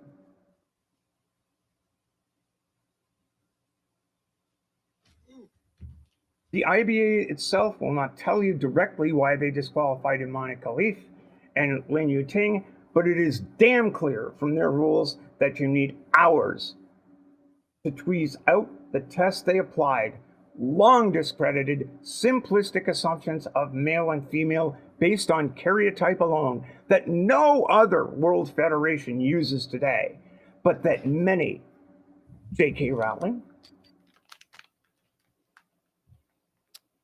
etc. Sharon Davies. Sharon Davies has openly called for a return to gender testing. That many use in discussions of sex and gender equally, at odds with years of research. So what test was it? Now you know, a chromosome test. Not And we're used. gonna look at Not used by the IOC since 1999. correct. And the María José Martínez-Patiño case was a major reason why it was ended. Yes, and let's have a look at that. Let's have a look at Maria's testimony, because and y'all should look this up. Y'all should look this up. We will put it in the comment section under here when we go to tape. But read this because it's important what happened to this woman. Yeah, and I'm gonna get it up. I'm gonna get it up in just a sec here. I just gotta get to where the heck is it? It was published in the Lancet. This article is published in the Lancet.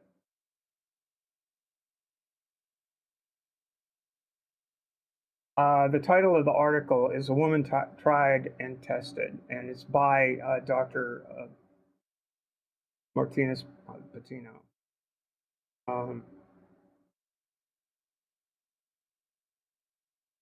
Whole thing going here, and yeah. All right, here we go. Can you all see this? I can make it a little bigger, I think. Got to make it a little bit smaller if I'm gonna fit.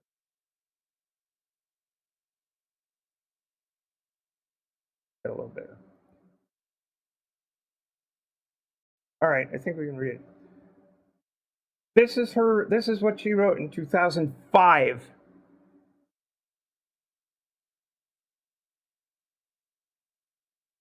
In 1968 to 2000, women athletes had to undergo genetic testing to prove their sex before they could compete. From its inception, medical experts questioned the ethics and efficacy of this policy. As an athlete, I believe it added an obstacle to the already demanding course that women had to take. Participate in sport. I was born and raised in northern Spain. I had the life of a normal girl, except that I had an affinity for running and jumping. I excelled in athletics and competed at the national level, but only because of concentrated effort and training. I was overjoyed to be able to participate in the 1983 World Track and Field Championships in Helsinki, Finland, when I was 22 years old. There I passed my first sex test and was given a certificate of femininity. In 1985, I went to the World University Games in Kobe, Japan. Unfortunately, I forgot my certificate, and my buccal smear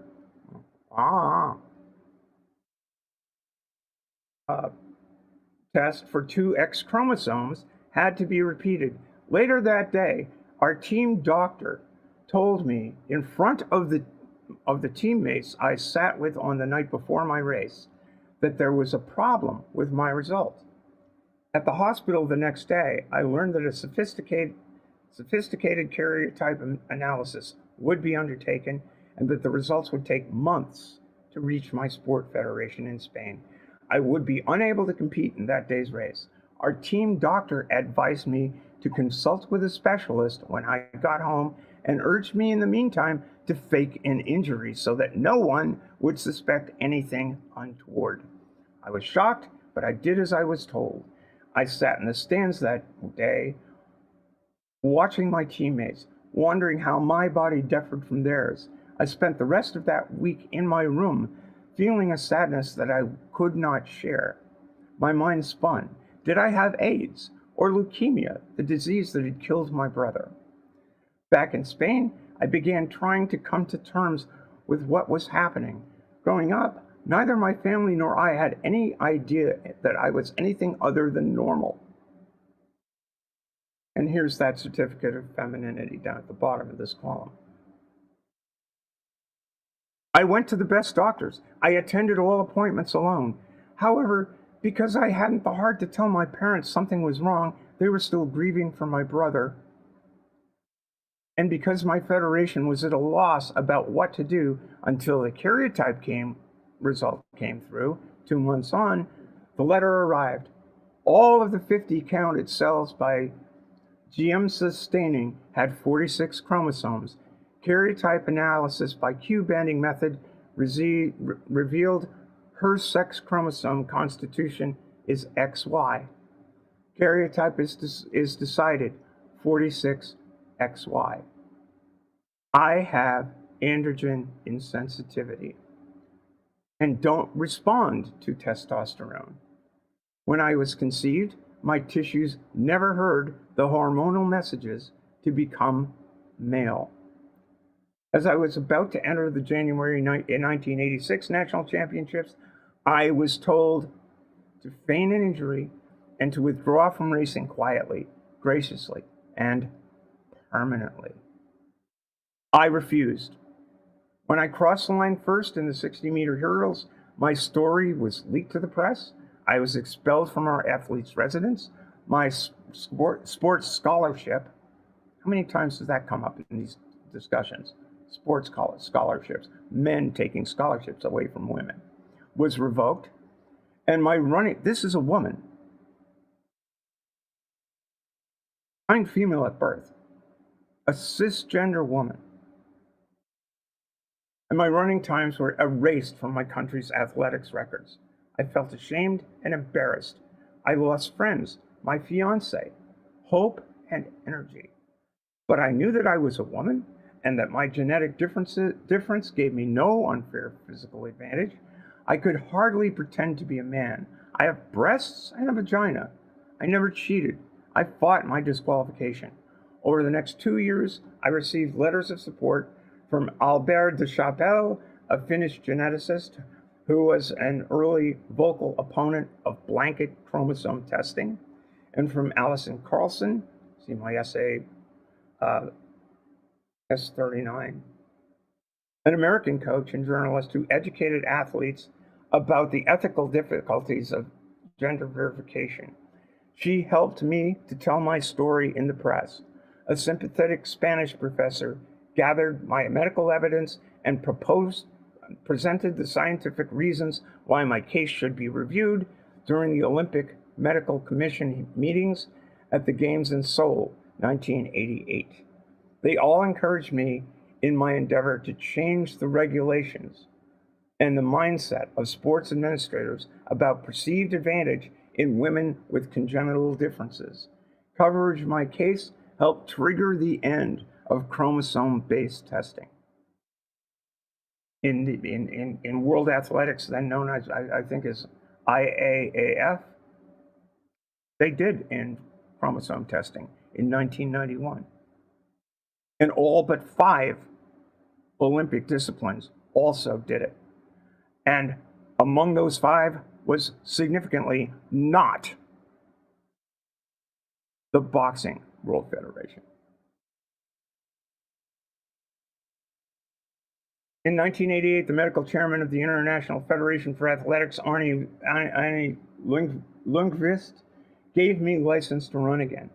I paid a high price for my license. My story was told, dissected, and discussed in a very public way, and my victory was bittersweet. After 3 years away from sports, my momentum was lost. I trained hoping to qualify for the 1992 Olympics in Barcelona, Spain, but missed the mark at the trials by 0.10 of a second. I've helped other sportswomen with genetic variants participate without fear, however, and my experience has made me stronger, having had my womanliness tested, literally and figuratively. I suspect I have a surer sense of my femininity than many women. So that's her story.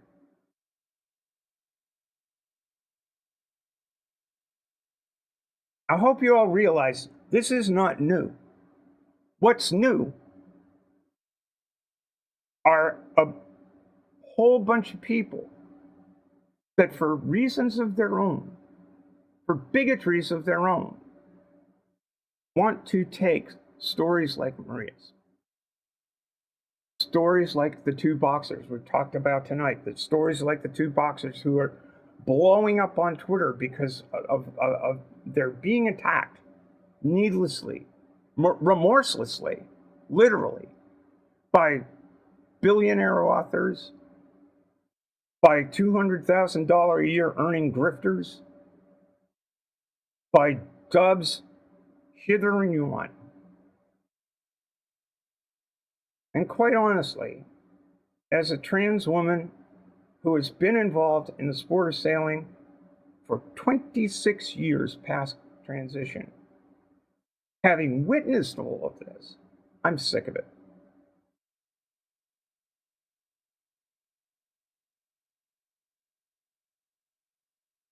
I know I've talked a lot.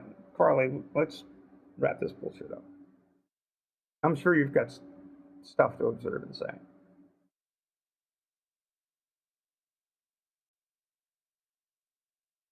Karleigh. Yo, Karleigh, come back.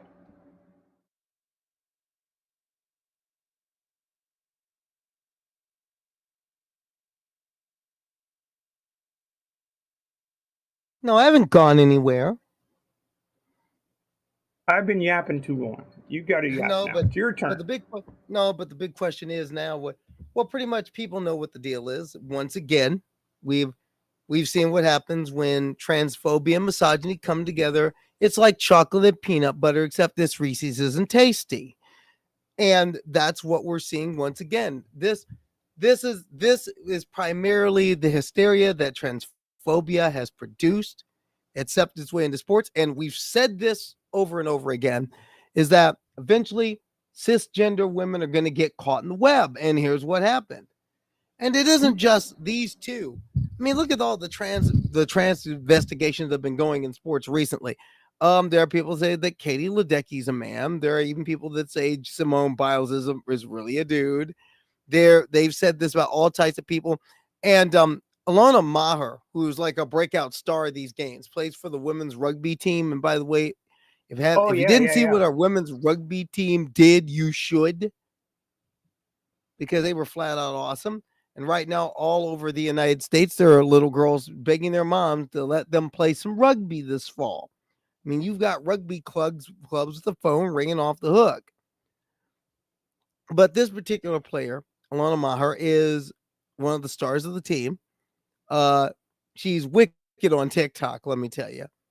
And she has one of the best stiff arms you've seen since Derrick Henry. In fact, Derrick Henry, like someone told Derrick Henry about the stiff arm, and Derrick Henry had to look in, and he even raised an eyebrow and said, I can learn something from this.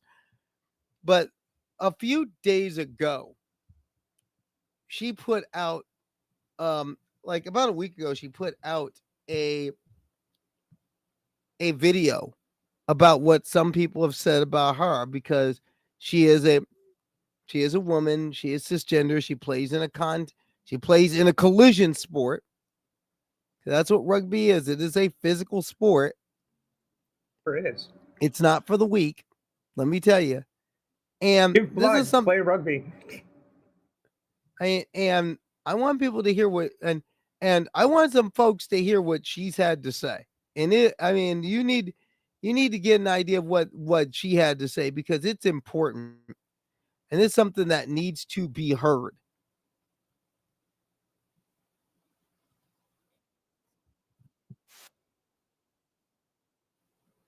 In fact,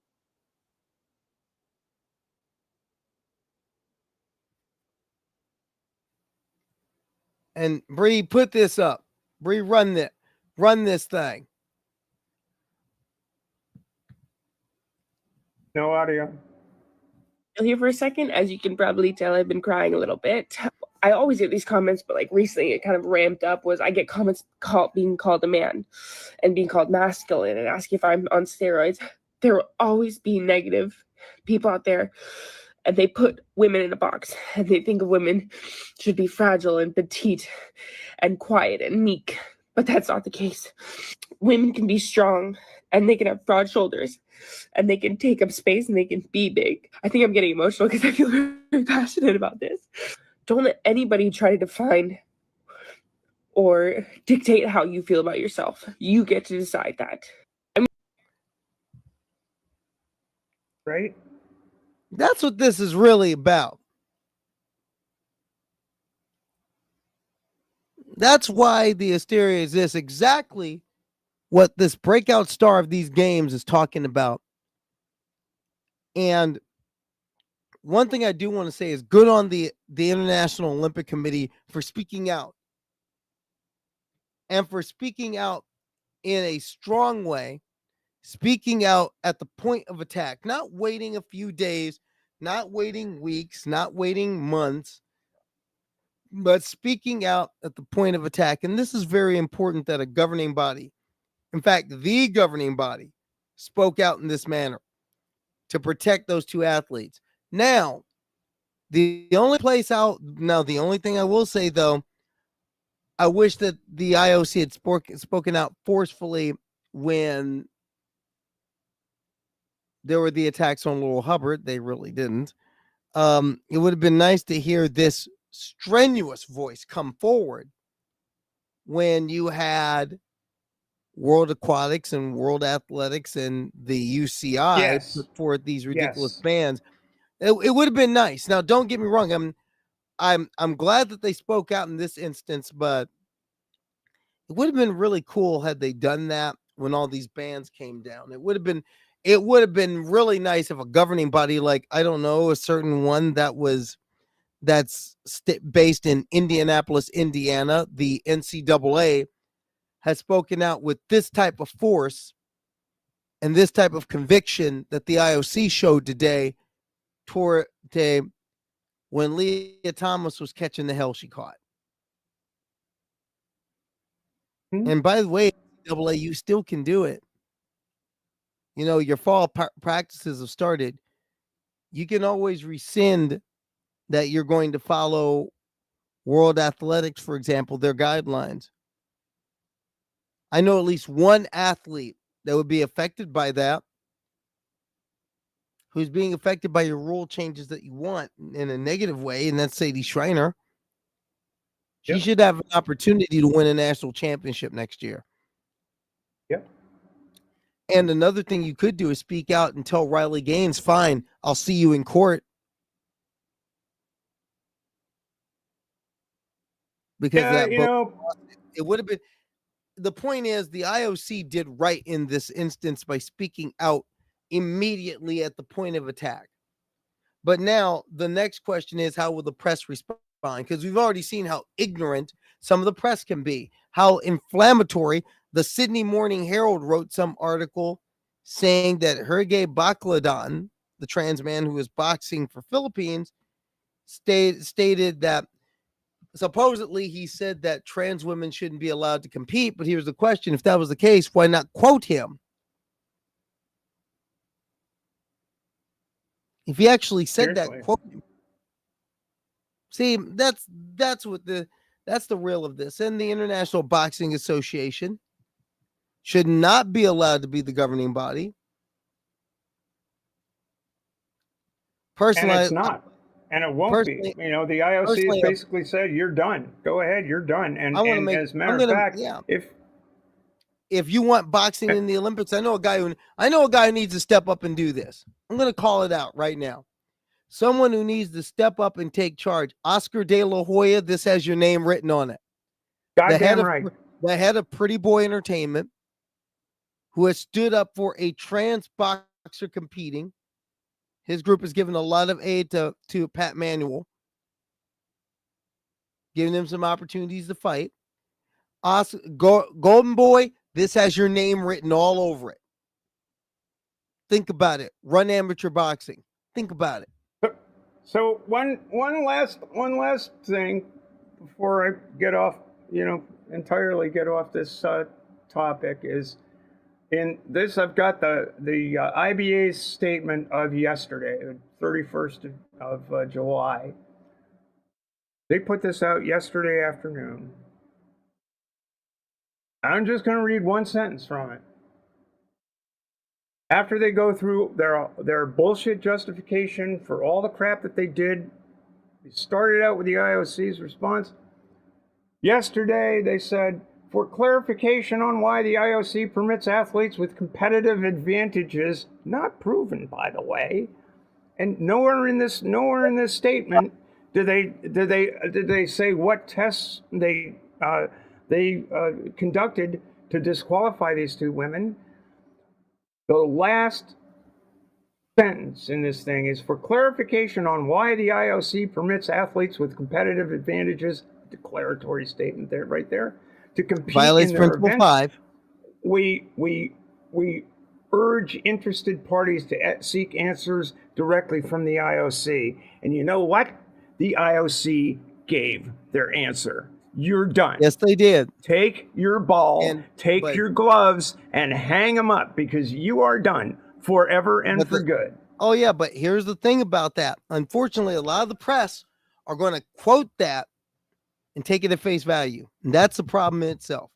Because I see how this story is being, how people are getting this story. And people are engaging in this story not from the position that we're coming from, but they're engaging in the story in terms of not, first off, I've got in front of me the AP story on this.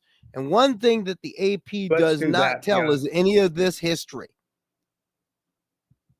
Nobody does. Nobody does. I mean, there people were sending me DMs saying, "Oh, well, I'm not reading this anywhere." Well, that's because it's being deliberately hidden from you. You're not getting and you don't have the interest, and understandably so. Who's got the time, aside from someone whose life is directly affected by these kinds of things? Who's got the time, the hour and a half it takes to find out what the goddamn regulations were, to find out the story behind the story? Go ahead. Go with the AP story, because I'm. But that's why. But that's one reason why you. But that's one reason why you have TransPositions News. That's one reason why you have it. That's one reason why you've got. That's one reason why you have us. That's why give to our Patreon. Donate. That's why it's important. I mean, in fact, we're going to put this up right here. I want you to, Bria, I want you to put this up what I'm about to share. This is the AP story on the Imani Khalif bout. This is their story, mind you. Now, one thing you notice about this story is they don't talk about what we just did. They don't bring in any of this. First, they sell that. First, they sell how Karini just quit the fight, which is a typical story. But they also went on to, now they did put in Khalif's record in boxing, which is good. They did at least say that, no, this person has a pedigree. But the thing that bothers me is right here. When they talk to Anna Luca Hamori, who is the next opponent for Khalif, she is from Hungary. And I noticed that if Anna Luca Hamori was from a country which is stridently more anti-LGBTQ and not in the American sphere of influence in the world, these stories show that, i.e. the same way they're covering the Venezuelan elections, but that's a different saga for a different day. But they are not willing to give you the history of the Hungary as an anti-LGBTQ nation in the NATO alliance.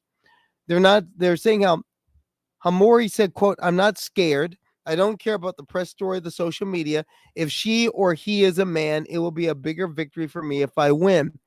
Now, this begs a question. How is a question on this framed to this athlete that led to this particular response? This is an example of what I'm talking about.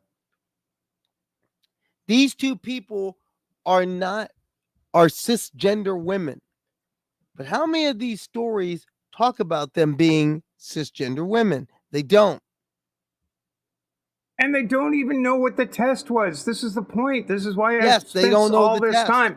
They don't know why that these two women were suspended by, had their titles stripped by IBA. They don't have any idea because the IBA is hiding it. And the reason the IBA is hiding it is because it is patently absurd. It is a notion that's been rejected for over 20 years in all of sport. And they don't even go into that detail. And you know, I read the Apple story, I read the AP story. Nobody is covering Did this. you read Nobody. Dan Wolken? Did you read Dan Wolken's column in the USA Today? I did not. In fact, Bree fired this one up because basically the Dan Wolken wrote a column in USA Today, which not only outlines the story, but outlines the backstory of the IBF, the things that we're talking about earlier.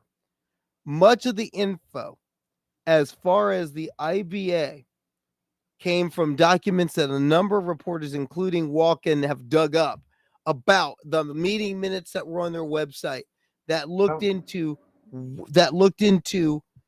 why these two fighters were suspended from the world championships. And more importantly, what it doesn't show you, they didn't disclose what the test was, even in their own internal documents. Yeah, that's right. They were trying so hard to hide it. And one person asked me directly, "Why are they doing that?" Well, you know, I think maybe something's up. Something other than this is up. No, really, they're ashamed of themselves, and they should be. They're ashamed of themselves. The reason is this, and I want to read this in its entirety. We talked about this earlier, but to give you an idea, this is from Walken's column. When Umar Kremlev became IBA president in 2020, he made his mark by signing a significant sponsorship deal with Gazprom, Russia's state energy supplier. And we talked about that earlier. Now, Gazprom is the state energy company of Russia, but really it's ran by oligarchs. It's ran by basically run by Vladimir Putin. It's ran by criminals. It's It's ran by the criminals who own Vladimir Putin. You have to understand, Vladimir Putin answers to certain people. Certain people you don't want to meet in a dark alley. Now, it's understood that Gazprom has essentially funded the IBA's entire operation. Early in 2022, as we all know, Russia invaded Ukraine. As a result, the IOC wanted the IBA to drop Gazprom and make other reforms to its governments and financial structures and to clean up a bevy of ethical issues. Unsatisfied with IBA's response, including a claim that Gazprom sponsorship expired at the end of 2022, the IOC stripped its sanction of the Olympic boxing tournament.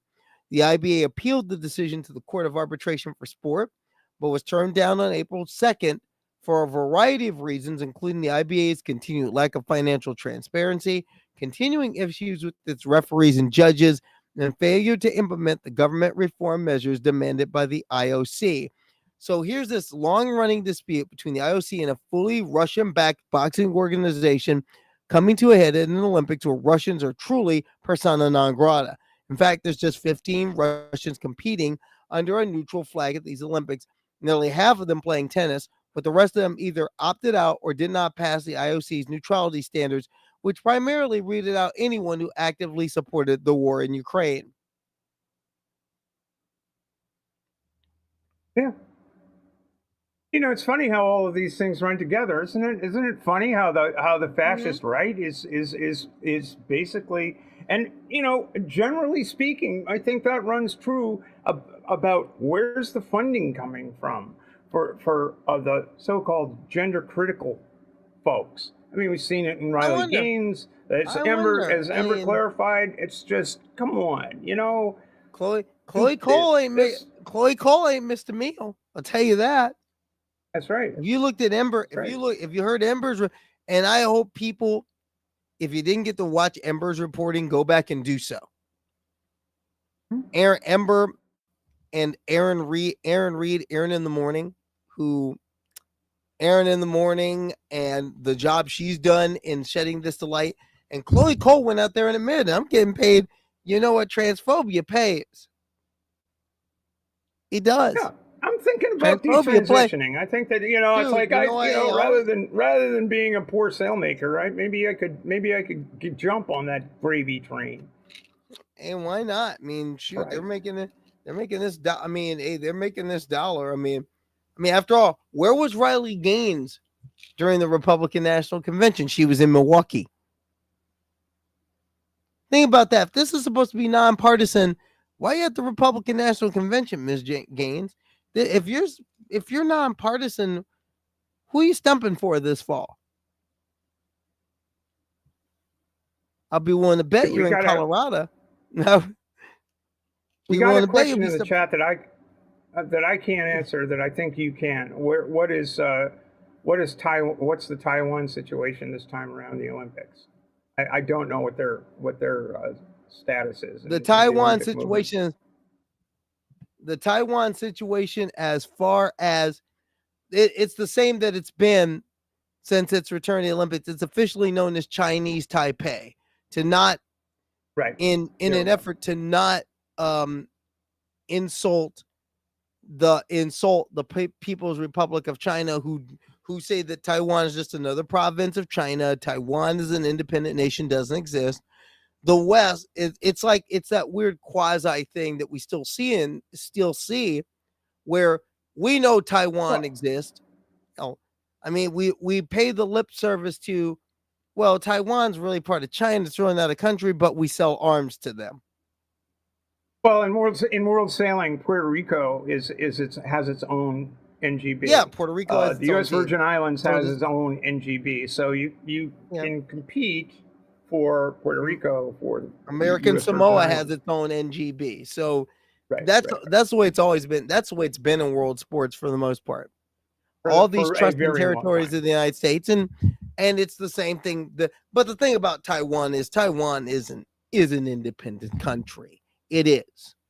Taiwan is an independent country. It's just that everyone wants to pay lip service to Beijing, to the Beijing government, saying it's not when it is. I mean, it doesn't have the same status as Hong Kong.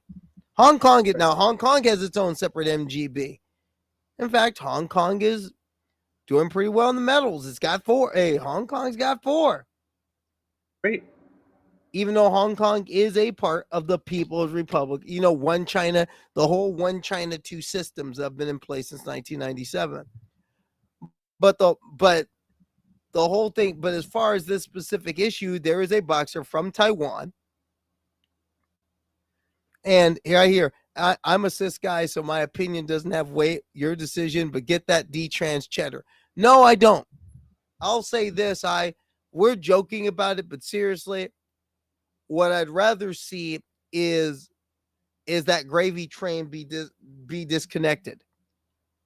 What I'd rather see is trans folks get some cheddar and get some legal protections. I mean, you want to talk about cheddar? 33% of my community are unemployed because of hysteria and discrimination. I want to see Leah Thomas get her shot in the Olympic team, whether she makes it or not is immaterial. Chelsea Wolfe should have been at these Olympics. Chelsea Wolfe, American BMX freestyler, was an alternate in Tokyo in 2021, was in the hunt for an Olympic spot this year. She should be here. Emily Bridges from Great Britain, track and road cycling specialist. Emily young is talent. Definitely someone who should be in the conversation. Emily should have been on Team GB at these Olympics. Emily should have had the opportunity. In fact, if Emily would have had the opportunity and people not messed with her, she'd be right. We would be rooting for her right now. And you know what? I just want to say something about. I just want to say something about British cycling.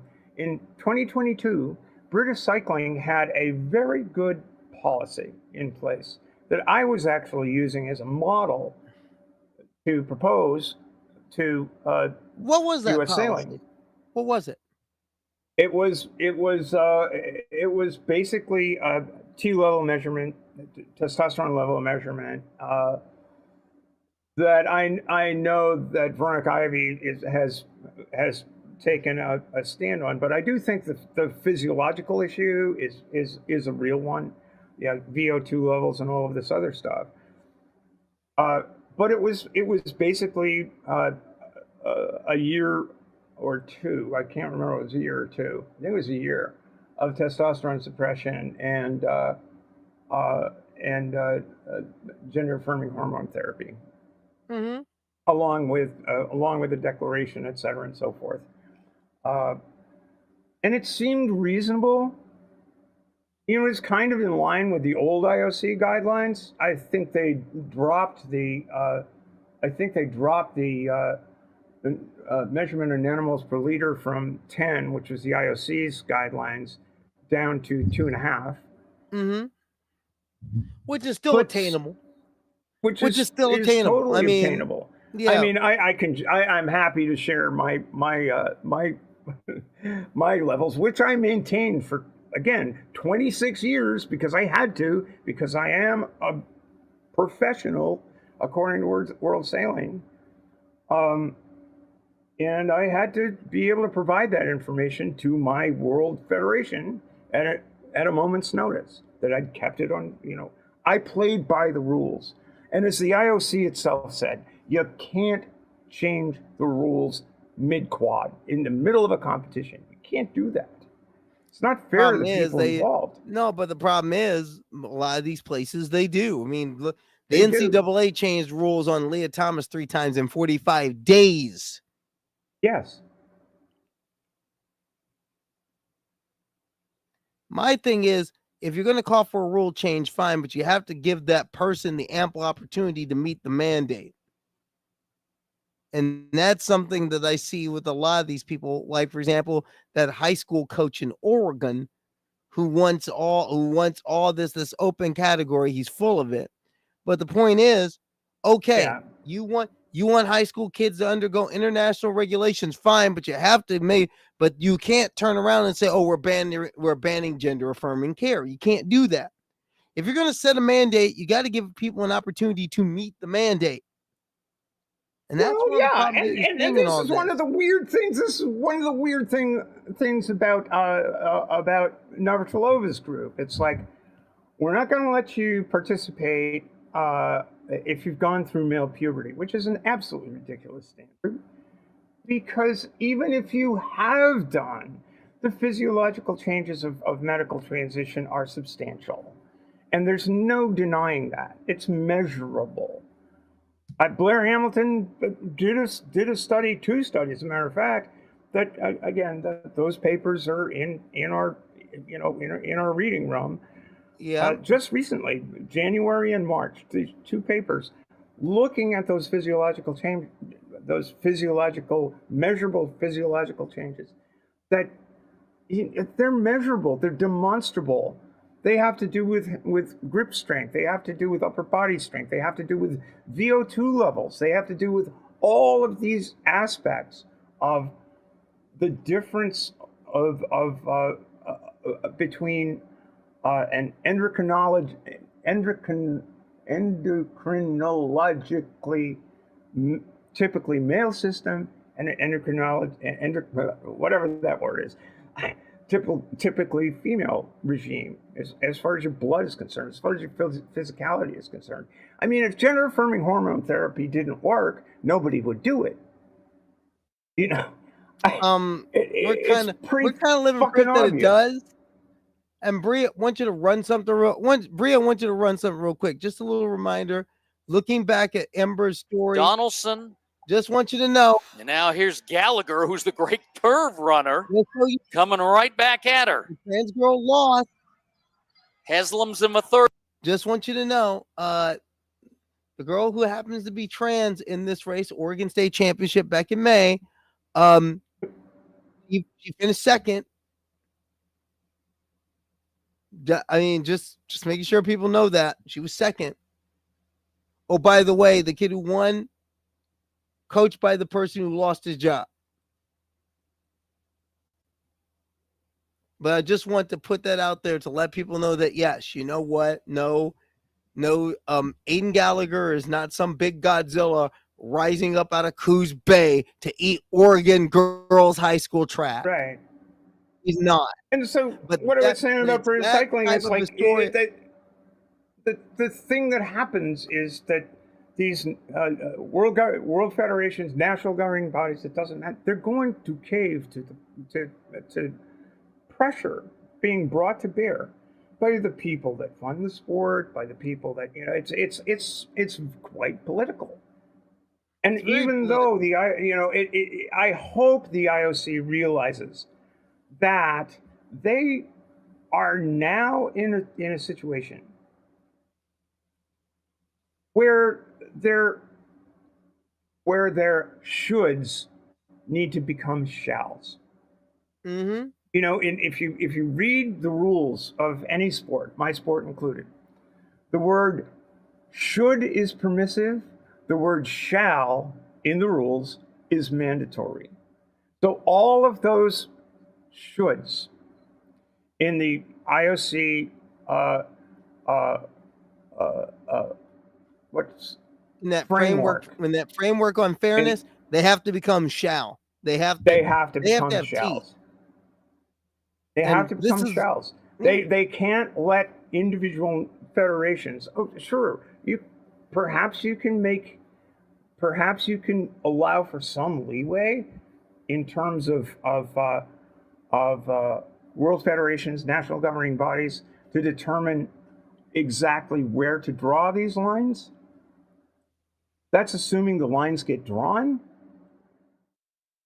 But you can't draw the lines arbitrarily without solid scientific evidence, without solid basis for the kind of blind assertions that now is obvious that the NGB of boxing, of the world governing body of boxing, put forth. XY female, XY male, XX female. That's bullshit. It was dismissed 20 plus years ago. And everybody fucking knows it. And that's why they kept it quiet. And as you say, Russia is not exactly the most LGBTQIA plus friendly nation on earth. And if that's where they're getting their, they'll follow the money adage. If that's where they're getting their money from, it's going to be fucked up for anybody in that community. Unfortunately, those nations are where the sports are going. I mean, think about where we're going to have major competitions. For example, World Aquatics moved their headquarters to, guess where? Budapest, Hungary. Yeah. Hell of a long way to go and make a point, especially after you ban trans people from your sport. Places like, you're having world championships and world cups in the Middle East. You're having, come on, you've had in the last 24 years, you've had 2 Olympics in China, 1 in Russia. We're not exactly like in China these days. The next Winter Olympics will be held in Italy, which has basically a fascist government for all intents and purposes. At the moment, yes. Even though good news, 2030 Winter Olympics will be in the French Alps, and the French said we draw the line at some fascism. In fact, they went hard to the left to keep the fascists out. We've got a great question in chat that I think that you and I can cover. All right. Perhaps in another. This is an entirely separate conversation, and that is, have the doctors stop molesting the athletes? We hope so. We do hope so. There is a program that called Safe Sport that all U.S. federations have adopted in the wake of the scandals in USA Swimming, in USA Gymnastics, all of that, and I, as a U.S. sailing official, have to go through Safe Sport training. Know what a mandatory reporter is, to be responsible for the people that I'm either coaching. I've gone through Safe Sport training. It's very comprehensive and stuff, and we can have that conversation, but not tonight. Tonight, that's a long conversation to have. Yeah, that's a long one. And Bree, you need to get in here. Yeah, you do.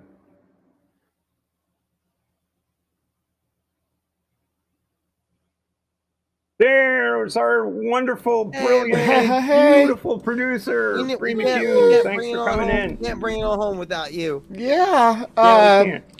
It's been my whole feed is full of transphobia right now about the Olympics. So it's disparaging. I don't know what the situation is. What's going on with Angela Carini now? If she's doubling down and saying that that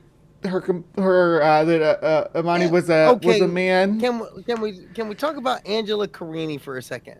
Is she just a Riley Gaines? That's what I want to know. Yeah, exactly. No, I doubt she's at least Riley Gaines. I doubt it. But my thing is, though, the punch she got hit by Yale was a good shot, but it's no different than a lot of shots I've seen in these fights. Did she go to the Olympics for boxing and not think she was going to get punched in the face? Yeah, it's going to kind of happen. And she took a shot, but there's some video out there that shows her quitting other bouts too. It seems like this kid's kind of got a heart of glass. Definitely may have a jaw definitely has a jaw of glass apparently. Maybe she's more concerned about protecting her appearance than actually winning fights. I'm not gonna. I'm not gonna go there. What I am gonna say though is, I've seen harder punches in fights. I've seen harder punches in women's amateur fights. Let me put it this way.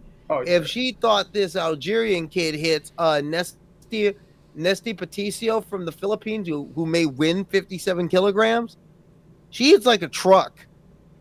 This is true. She hits like a truck. No, here's what gets me about all of this. We talked about transvestigations earlier, and we talked about body types. If you saw the video we ran a couple minutes ago from Alona Maher from USA Women's Rugby, just talking about how they get on her about she's a man. Never mind, she's a fashionista and fierce and feminine and gorgeous and drop dead 70 car pile up gorgeous and has one of the best stiff arms in the world, and that includes the NFL. But everybody wants to judge on body types and judge on looks. Last week, you guys know, I was at Women's Football Alliance Championship weekend. I took part in the combine there. I coached a bunch of girls in football, coached a girls football camp. In addition to being in just basking and being a second team All-American, next year I want to make it the first team so I can actually play in the All-Star game. But if you were down there, there was a lot of players from a lot of teams and a lot of different body types. And all these and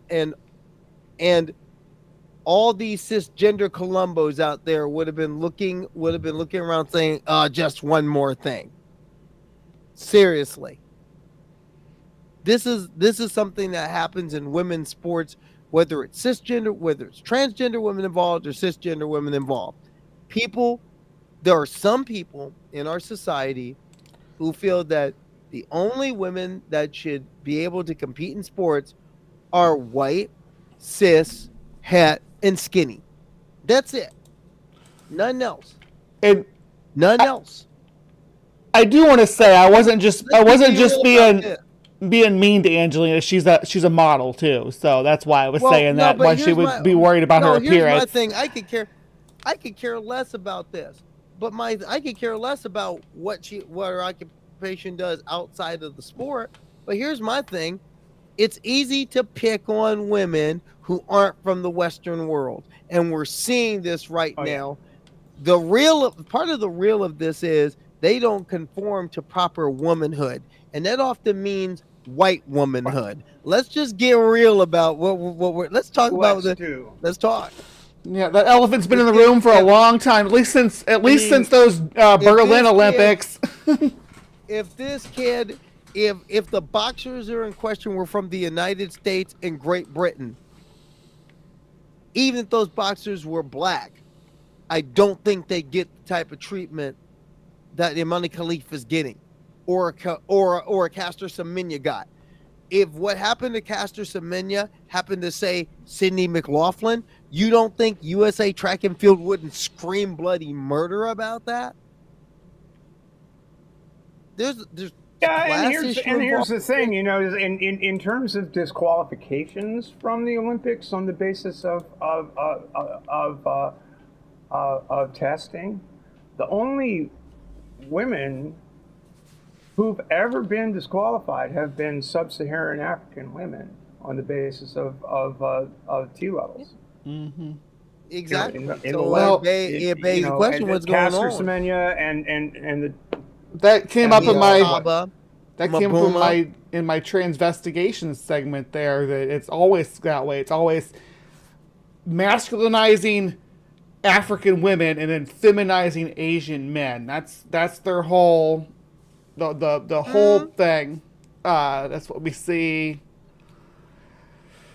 culturally with transvestigation, but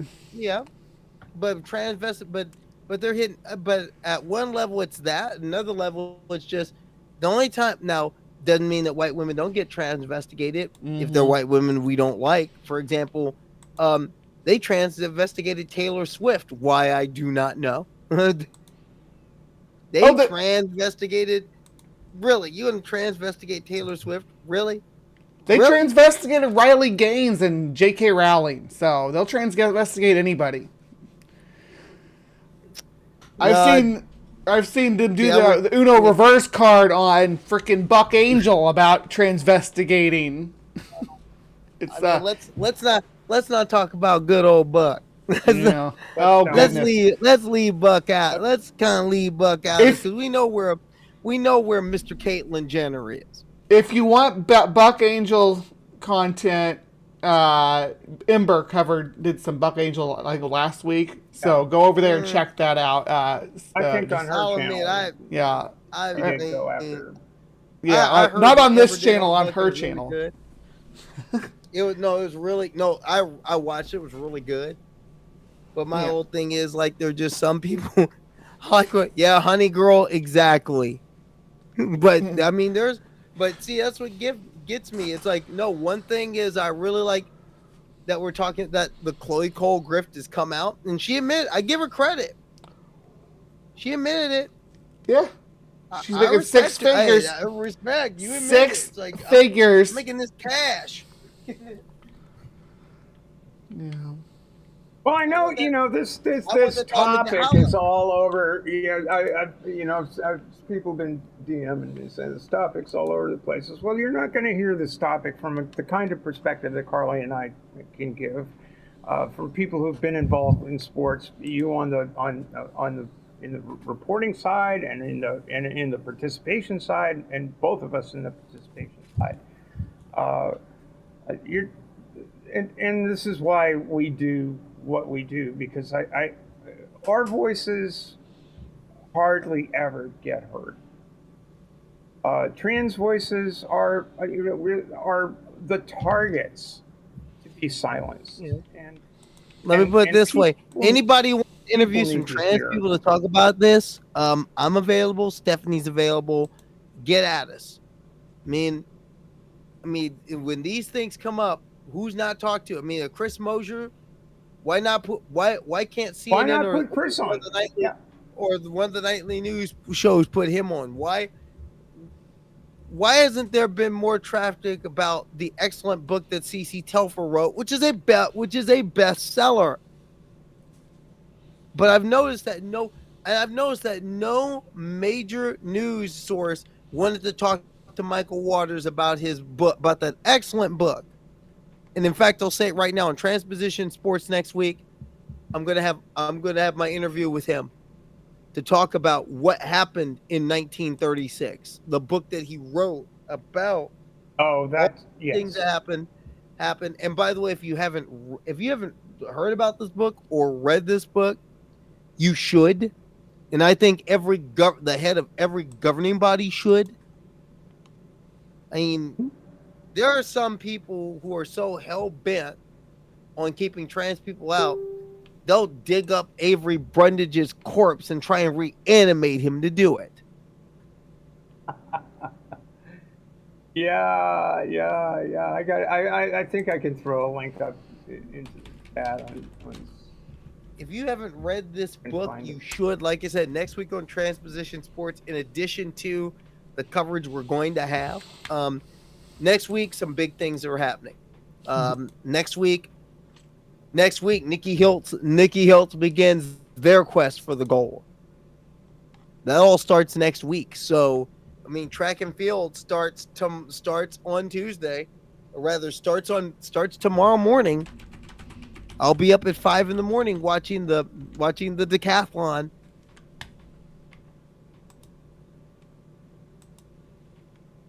Yeah, the audiobook version is out now. From what Michael's told me, an audiobook version will be if it hasn't come out, it'll be available sometime after the Olympics. If it hasn't been out already. The CC's, yeah, I'm excited. CC's audiobook is out. Yeah, excellent. All right, that's next week. Next week we were supposed to have Naomi this week, but she ended up double booked because she was hosting the TACUS over on the line. So we had to put a pin in that. But she should be. They're going to be back next week or the week after that. But we're gonna have nominal Naomi on as a guest host if all things fall in place. So I look forward to that. And anything else you got going on this week, ladies? For me, just a lot of Olympics. Just a lot of Olympics. We'll be covering it all week. Outsports.com.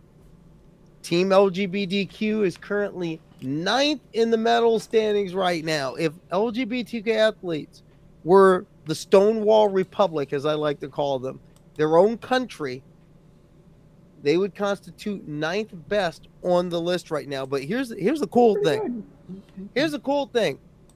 The LGBTQ athletes at the Olympics, 193 of them from 27 countries. If they were their own country, they'd be the 15th largest delegation. They have racked up more medals than every country in the world that outlaws LGBTQ people. They are defeating all the countries in the world that criminalize LGBTQ people. They have more medals than all of them.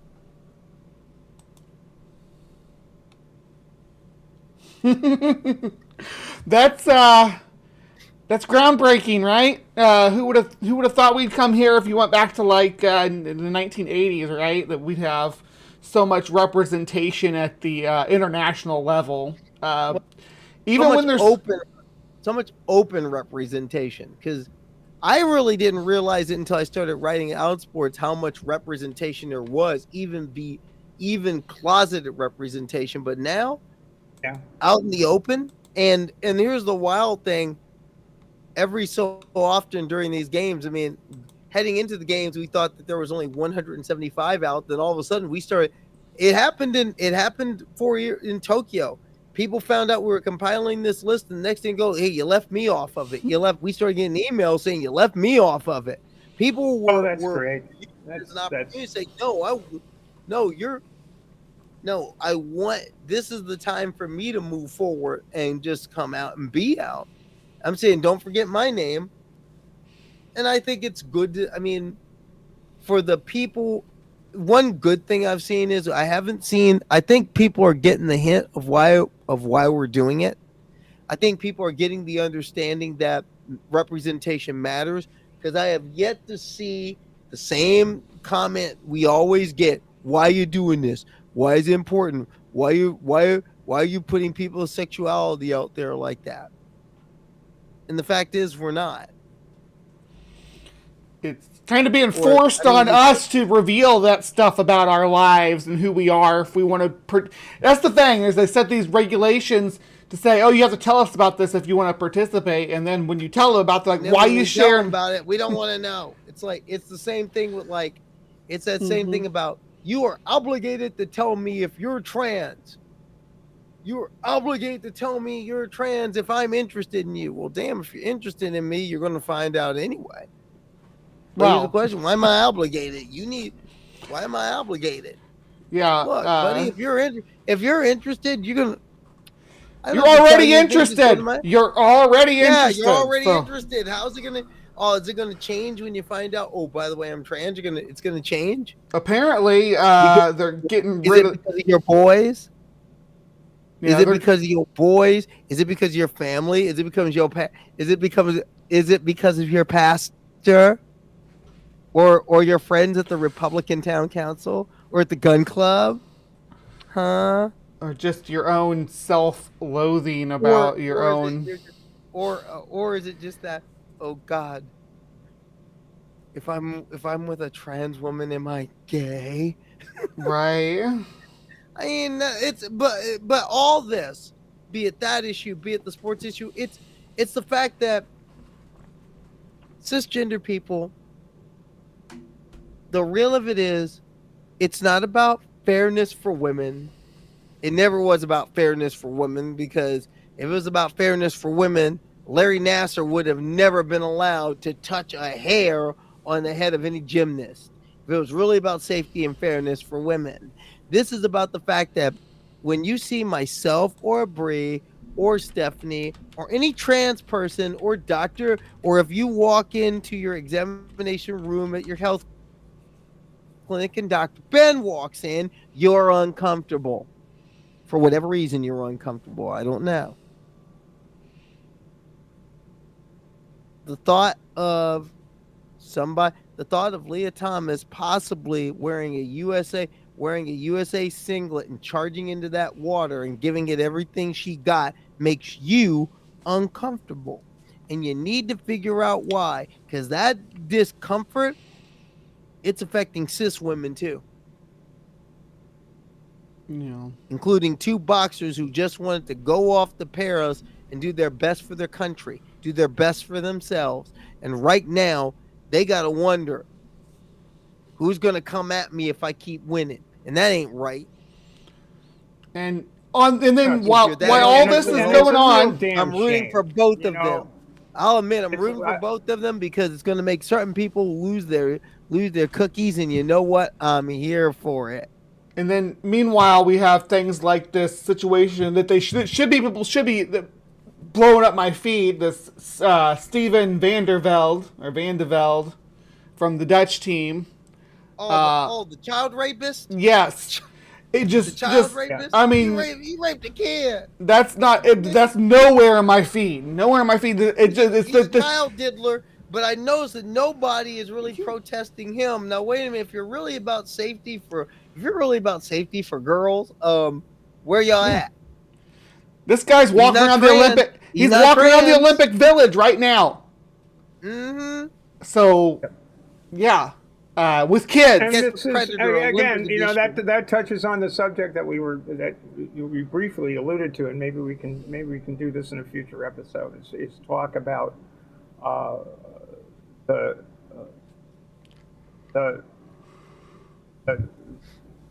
issue of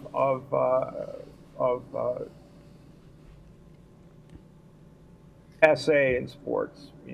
The whole. Sexual assault in sports. We need to talk about that, because Lord knows, again, the gender criticals aren't. They're going to talk about that. I mean, and it's a topic that goes that it's not just sports, and this is another thing that I want to maybe end on this for me anyway.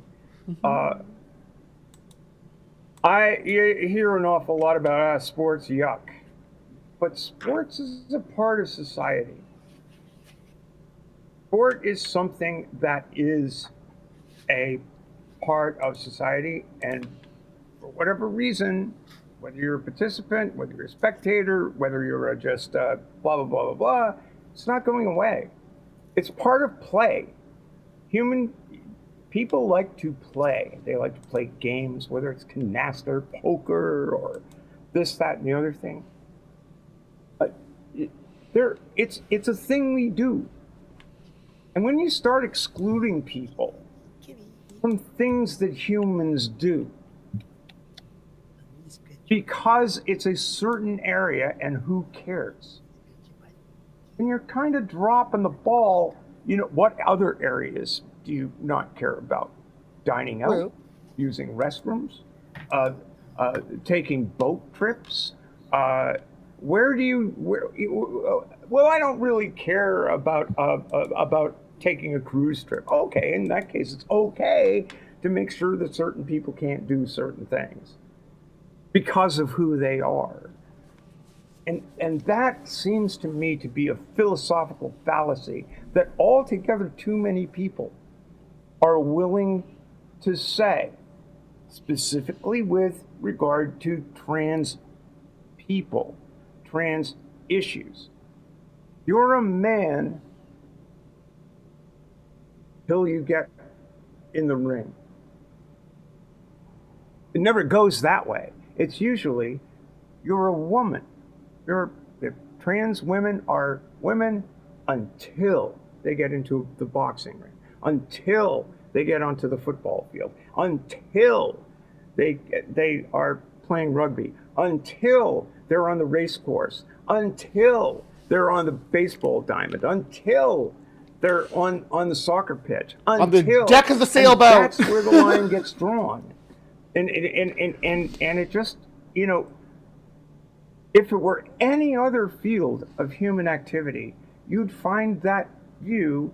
If you considered yourself to be a trans ally, you would find that view at least curious. But a lot of people are there. People who are quite good in other respects. But, you know, I think it's curious, and I think that sport is a bellwether.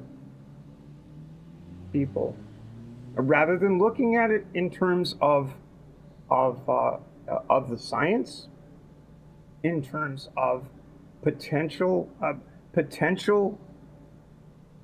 advantages,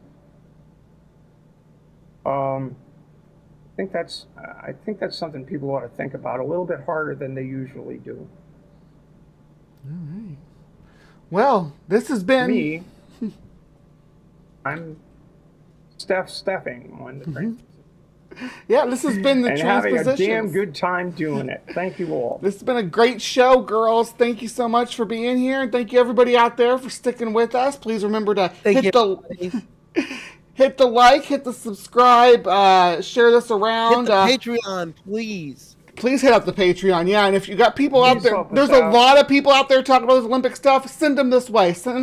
Link them this video. Link this video below their shitty comments and their shitty takes, and we'll allow Steph. Better yet, just call me. I'll wade into the fight. Wade right into the fight. I enjoy embarrassing transphobes. See, embarrassing to me, embarrassing transphobic people is doing the Lord's work. I feel like Christian, I love doing the Lord's work, and fighting transphobes to me is just that. It's the Lord's work. So you ever need someone to come up to me? You ever need someone to like embarrass a transphobe? By all means, please call me. All right. We're ready to believe you. Call Karleigh. All right. Thank you so much. Everybody have a good night. Bye. Night, everyone. Night, everybody. How big is her cock? Describe her cock. How big is her cock? Describe her cock. I mean, what kind of a cock is it? Well, how big is it? I forget what the original question was, but I think it's describe that cock. Why? You've seen her cock. Was it big? But what was it big? Well, I don't want to see. Was it big? Was it big? Was it big? Describe that cock. What was it big? Was it big? Describe that cock. How big is her cock? You've seen her cock, right? How big is her cock? Well, how big is it? Describe that cock. How big is her cock? I mean, what kind of a cock is it? How big is her cock? How big is her cock? Was it big? Describe that cock.